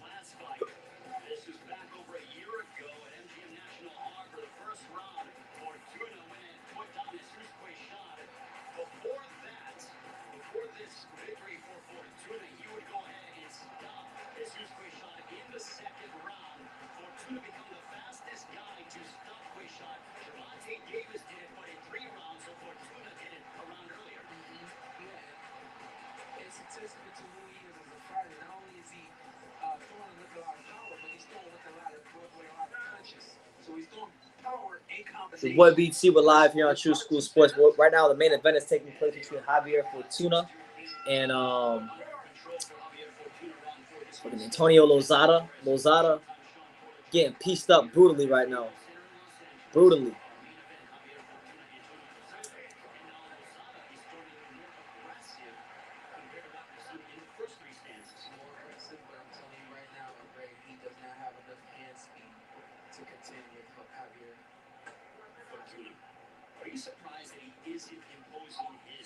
I mean, I don't think he's obsessed with it. I just think he wants to get it over with because the guy can't go take a piss anywhere in the UK without somebody asking about Amir Khan. Like if I was a fighter, right, if people kept asking me, when do you want to fight Amir Khan? When will you fight Amir Khan? When will you fight Amir Khan? If I could take a piss or eat in public, you know, peacefully without getting asked that question, I'd be obsessed about it too because I want to get it over with. So it's different. But here comes Javier Fortuna in the 4th round, closing that gap, placing these shots real well. There you go. Oh my God. Javier Fortuna out here handing out rib dinners like it's Thanksgiving. Like it's the family barbecue. Doing what he wants to do.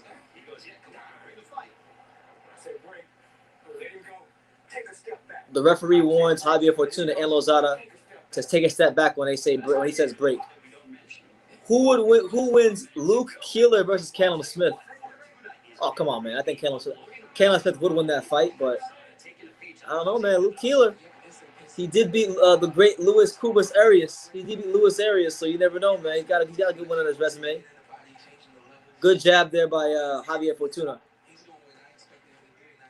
And then a hook from Javier Fortuna. Javier Fortuna.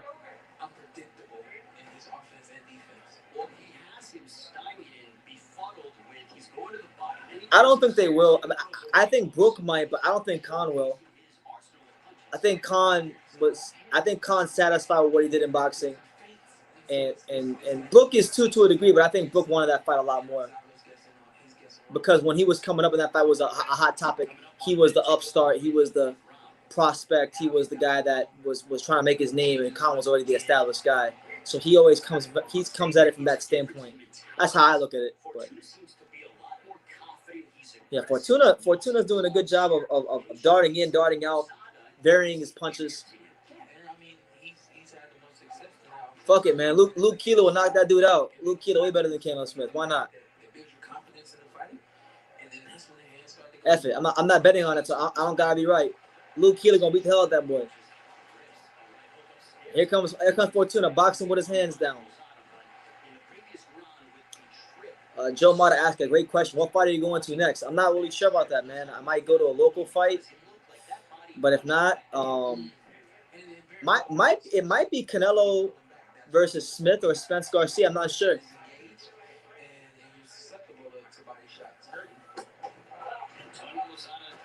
Oh.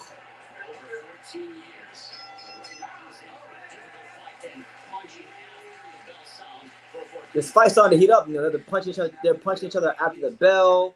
Yeah, if I'm Fortuna, I want to put this guy away as soon as possible because you don't want to let a fighter like Lozada hang around. He's tough. He's game. He's been here before. Some extracurriculars, and Lozada looks at him. Oh boy. Let's see if we can do something in the 5th round. It's a fight. You gotta be able to hit your guy. You know. I appreciate the scout. I appreciate the willingness to want to fight, but get out there and do it. Two of boxing's top fighters collide in a title fight years in the making. Undefeated arrow, the truth spins. That's right. Mike Tyson, Roy Jones Jr. next week. I'll be live for that, as well as Joe Joyce versus Daniel Dubois, as well as Gabriel Rosado versus Daniel Jacobs. So 3 live fight reactions next week on True School Sports. It's going to be nothing short of a movie. A movie.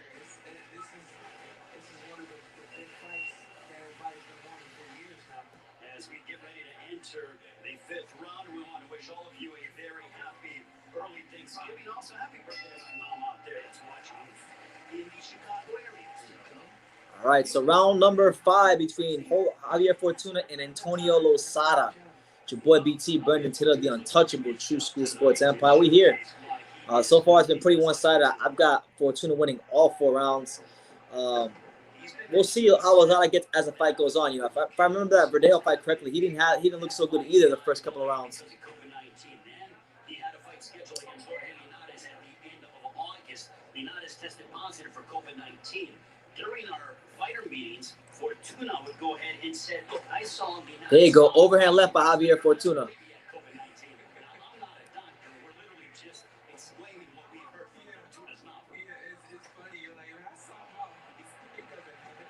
There you go, jab to the stomach there by Javier Fortuna. Javier Fortuna just doing whatever he wants, man. He's placing his. The referee wants Lozada and Fortuna again to watch their heads. So this fight might end on a head clash or something because, you know, we know Fortuna comes in with his head and It's not unreasonable to think that this could get a lot worse. It's not bad yet, but it could get worse.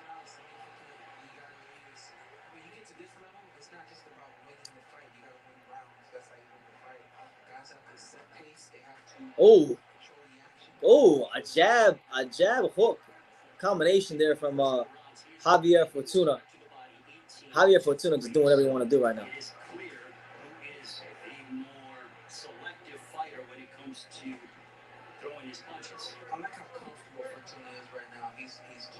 Wow, this PBC card has been brutal. Come on, champ.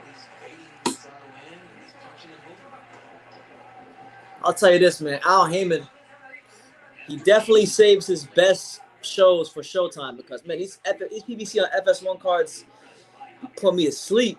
I can't wait to go to sleep. Shoot. There you go. Good body shot there by Fortuna.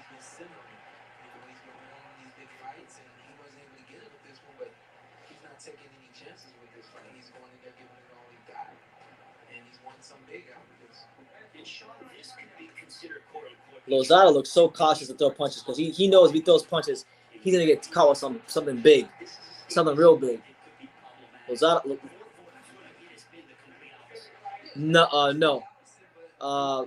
Manny Pacquiao and Keith Aaron, the way they did that was the undercard, or part of the undercard was Fox on PBC. So Caleb Plant versus Mike Lee was on Fox, regular Fox, but the pay-per-view part of the card, like Brandon Figueroa and a couple other fights, that was on pay-per-view.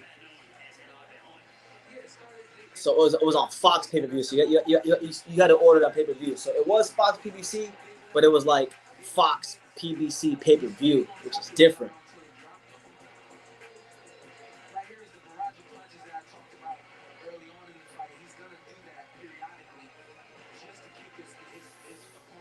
But yeah, man. Oh my God! Come on, Fortuna, put this guy away. This guy, I agree with my man Ken Holmes. Shout out to you, champ. He says Lozada could be the slowest punching 135-pounder in history, and I agree with him. I'm gonna agree with you, champ. This man's so slow. I could go to my kitchen, make a sandwich, eat half of it, and get my hand back to my ear to defend the punch before he gets his punch off. Guy's slow, real slow.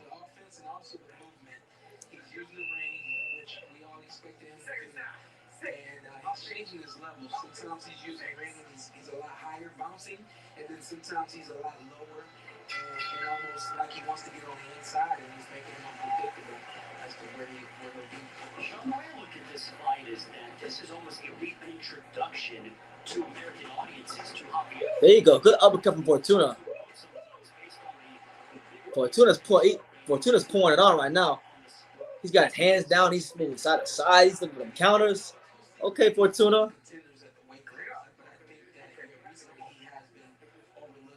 I got Dubois, Daniel Jacobs, and Roy Jones Jr. winning. I got Roy Jones. We're going with Roy Jones. Iron Mike ain't gonna knock him out. After the second round, Roy Jones it's gonna be target practice for Roy. I'm going with the Florida boy, Roy Jones Jr. Y'all must have forgot. Roy Jones Jr.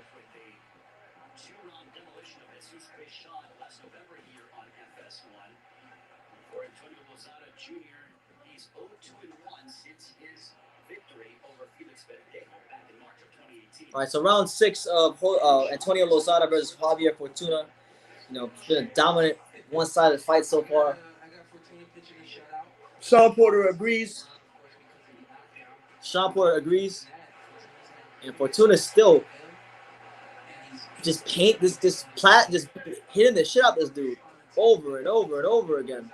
But Lozada hasn't buckled or done anything since that first round where Fortuna was absolutely sensational. And you thought maybe Fortuna would have got him out of there. You know, so far, Lozada has been taking those shots pretty good. Oh, there you go. Lozada landing a couple shots there on a combination. There you go. Body shot there from Fortuna. Another body shot by Fortuna.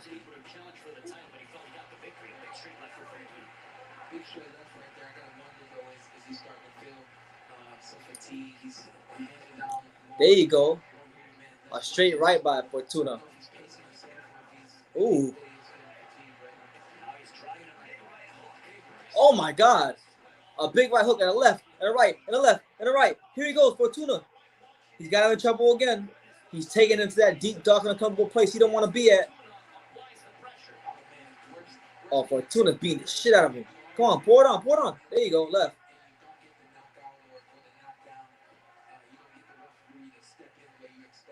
There it is. And that was it. That was it. It's over. Javier Fortuna, he took that boy and he folded him up like a blue steel chair, like The Rock, like Chris Jericho, like Stone Cold Steve Austin, like Rikishi, like Hulk Hogan, like Macho Man Randy Savage. He beat the hell out that boy. Oh, God in them. And we don't even know who NM is.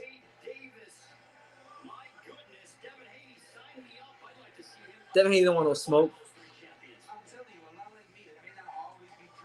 God I'm out of there. Man. All jokes aside, though, I'll love to see Devin Haney against Fortuna. I want to see how Devin Haney handles a fighter like Fortuna. I got Benavidez in that matchup, Joe.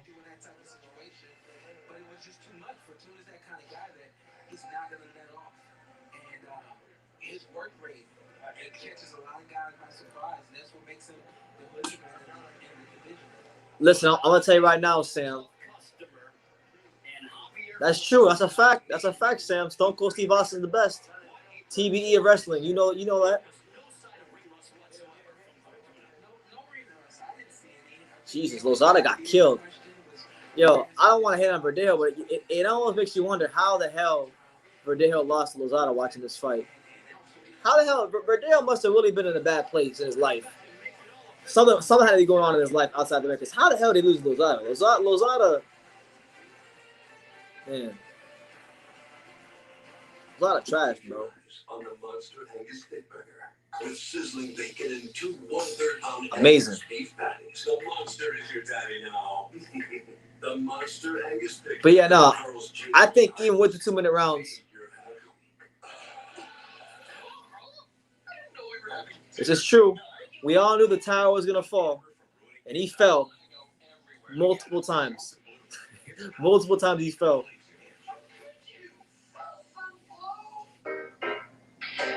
Oh man. We're here. So if you're just tuning in, Javier Fortuna has destroyed and folded up Antonio Lozada in the 7th round, reminding the world that he's one of the better lightweights out there. And listen, we got to see Javier Fortuna in there with the likes of Devin Haney. You got to see him in there with, like, you know, Michelle Rivera and Isaac Cruz and these guys. Am I going to turn on UFC? Absolutely not. I'm probably going to, when this live is over, I'm going to turn all these lights on you see in this place, because there's a light on over there and there's a light on over there. I'm going to turn off these lights. I'm going to put my blanket on. I'm probably going to put my headphones in and watch YouTube videos. Watch some YouTube videos, maybe a movie, and go to sleep. That's what I'm going to do. Get something good to eat, maybe take a nice hot shower, go to sleep. That's what I'm going to do. I'm not much of a UFC guy. It's not my thing. But I'm sure I'll hear about it, because the Beta Bay boxing gym, a lot of I mean, mostly boxers train there, but a lot of MMA fighters train there too. So I always hear about all the MMA fights. I've actually met a couple of MMA guys there, guys that are supposedly pretty known in MMA, but I don't know shit about MMA, so they're just like whatever to me. But like, you were smoking, total smoke show, and they never did find his finger. They had to close the pool for like an hour.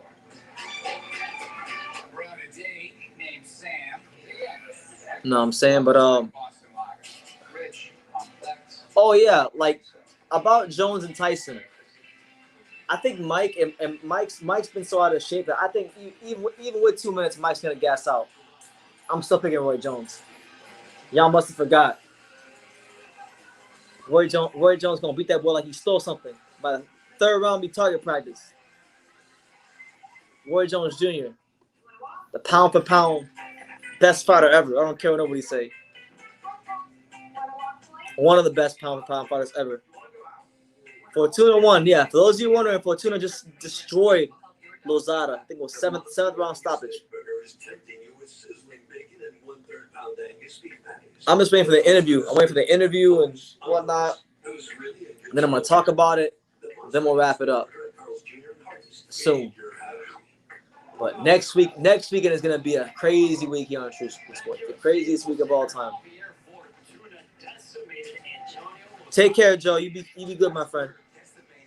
Big punches, man, big rights and big lefts. The thing about Javier Fortuna is he throws punches from all angles. And it's really That's crazy. These punches that Fortuna hits you with, that hits these fighters with all angles and constant pressure, and he maintains power within the pressure. It's like some pressure fighters, they start off hot and they go cold. This guy is hot all the time.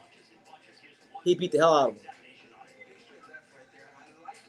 out of all of the big looping punches, he decided to go with one straight one, and that was the one that connected. Let's take a look at the numbers from this matchup. Yeah, out punching and out landing Javier Fortuna, outlanding Lozada was Javier Fortuna. High work range is what we expected, and a lot of punches. That's basically what we got for him. Ladies and gentlemen, the end comes at 2 minutes 34 seconds of the 6th round for your winner by knockout, Javier Fortuna. There you go. Dominicano. Boxeo Dominicano.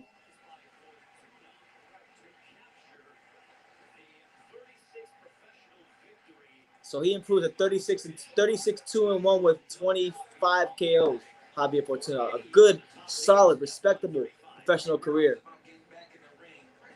You know, he's 6-0. He's now 6-0 versus opponents with 30 wins or more. So this guy's doing it. 33-0-1 in non-title fights. You know, shout out to Javier Fortuna. They're gonna interview him. Yeah, and also, well, I mean, let's take a look at the work tonight. F it, man. Listen, I'm gonna wrap it up. I'm not waiting for the interview. Listen, shout out to everybody who tuned into the live, man. This wasn't the main event was pretty good. It was a good conclusion.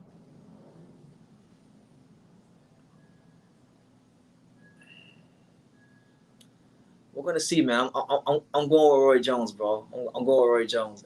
Everybody's picking Tyson. It's too easy picking Tyson. I'm going with Roy Jones. Fuck this shit. I'm going with Roy Jones, the Florida boy. Y'all must have forgot. But listen, man. I'm gonna wrap it up. But I just wanted to tell everybody thank you guys for coming on the live, watching the live, spending some time with me. If you're new to the channel, subscribe. Go check out all the content here on True School Sports. I'll say it again if you didn't hear me already. I'm gonna be live. You're gonna get 3 live fight reactions next week. All of them are significant. Rosado Jacobs on Friday, Saturday afternoon, Dubois versus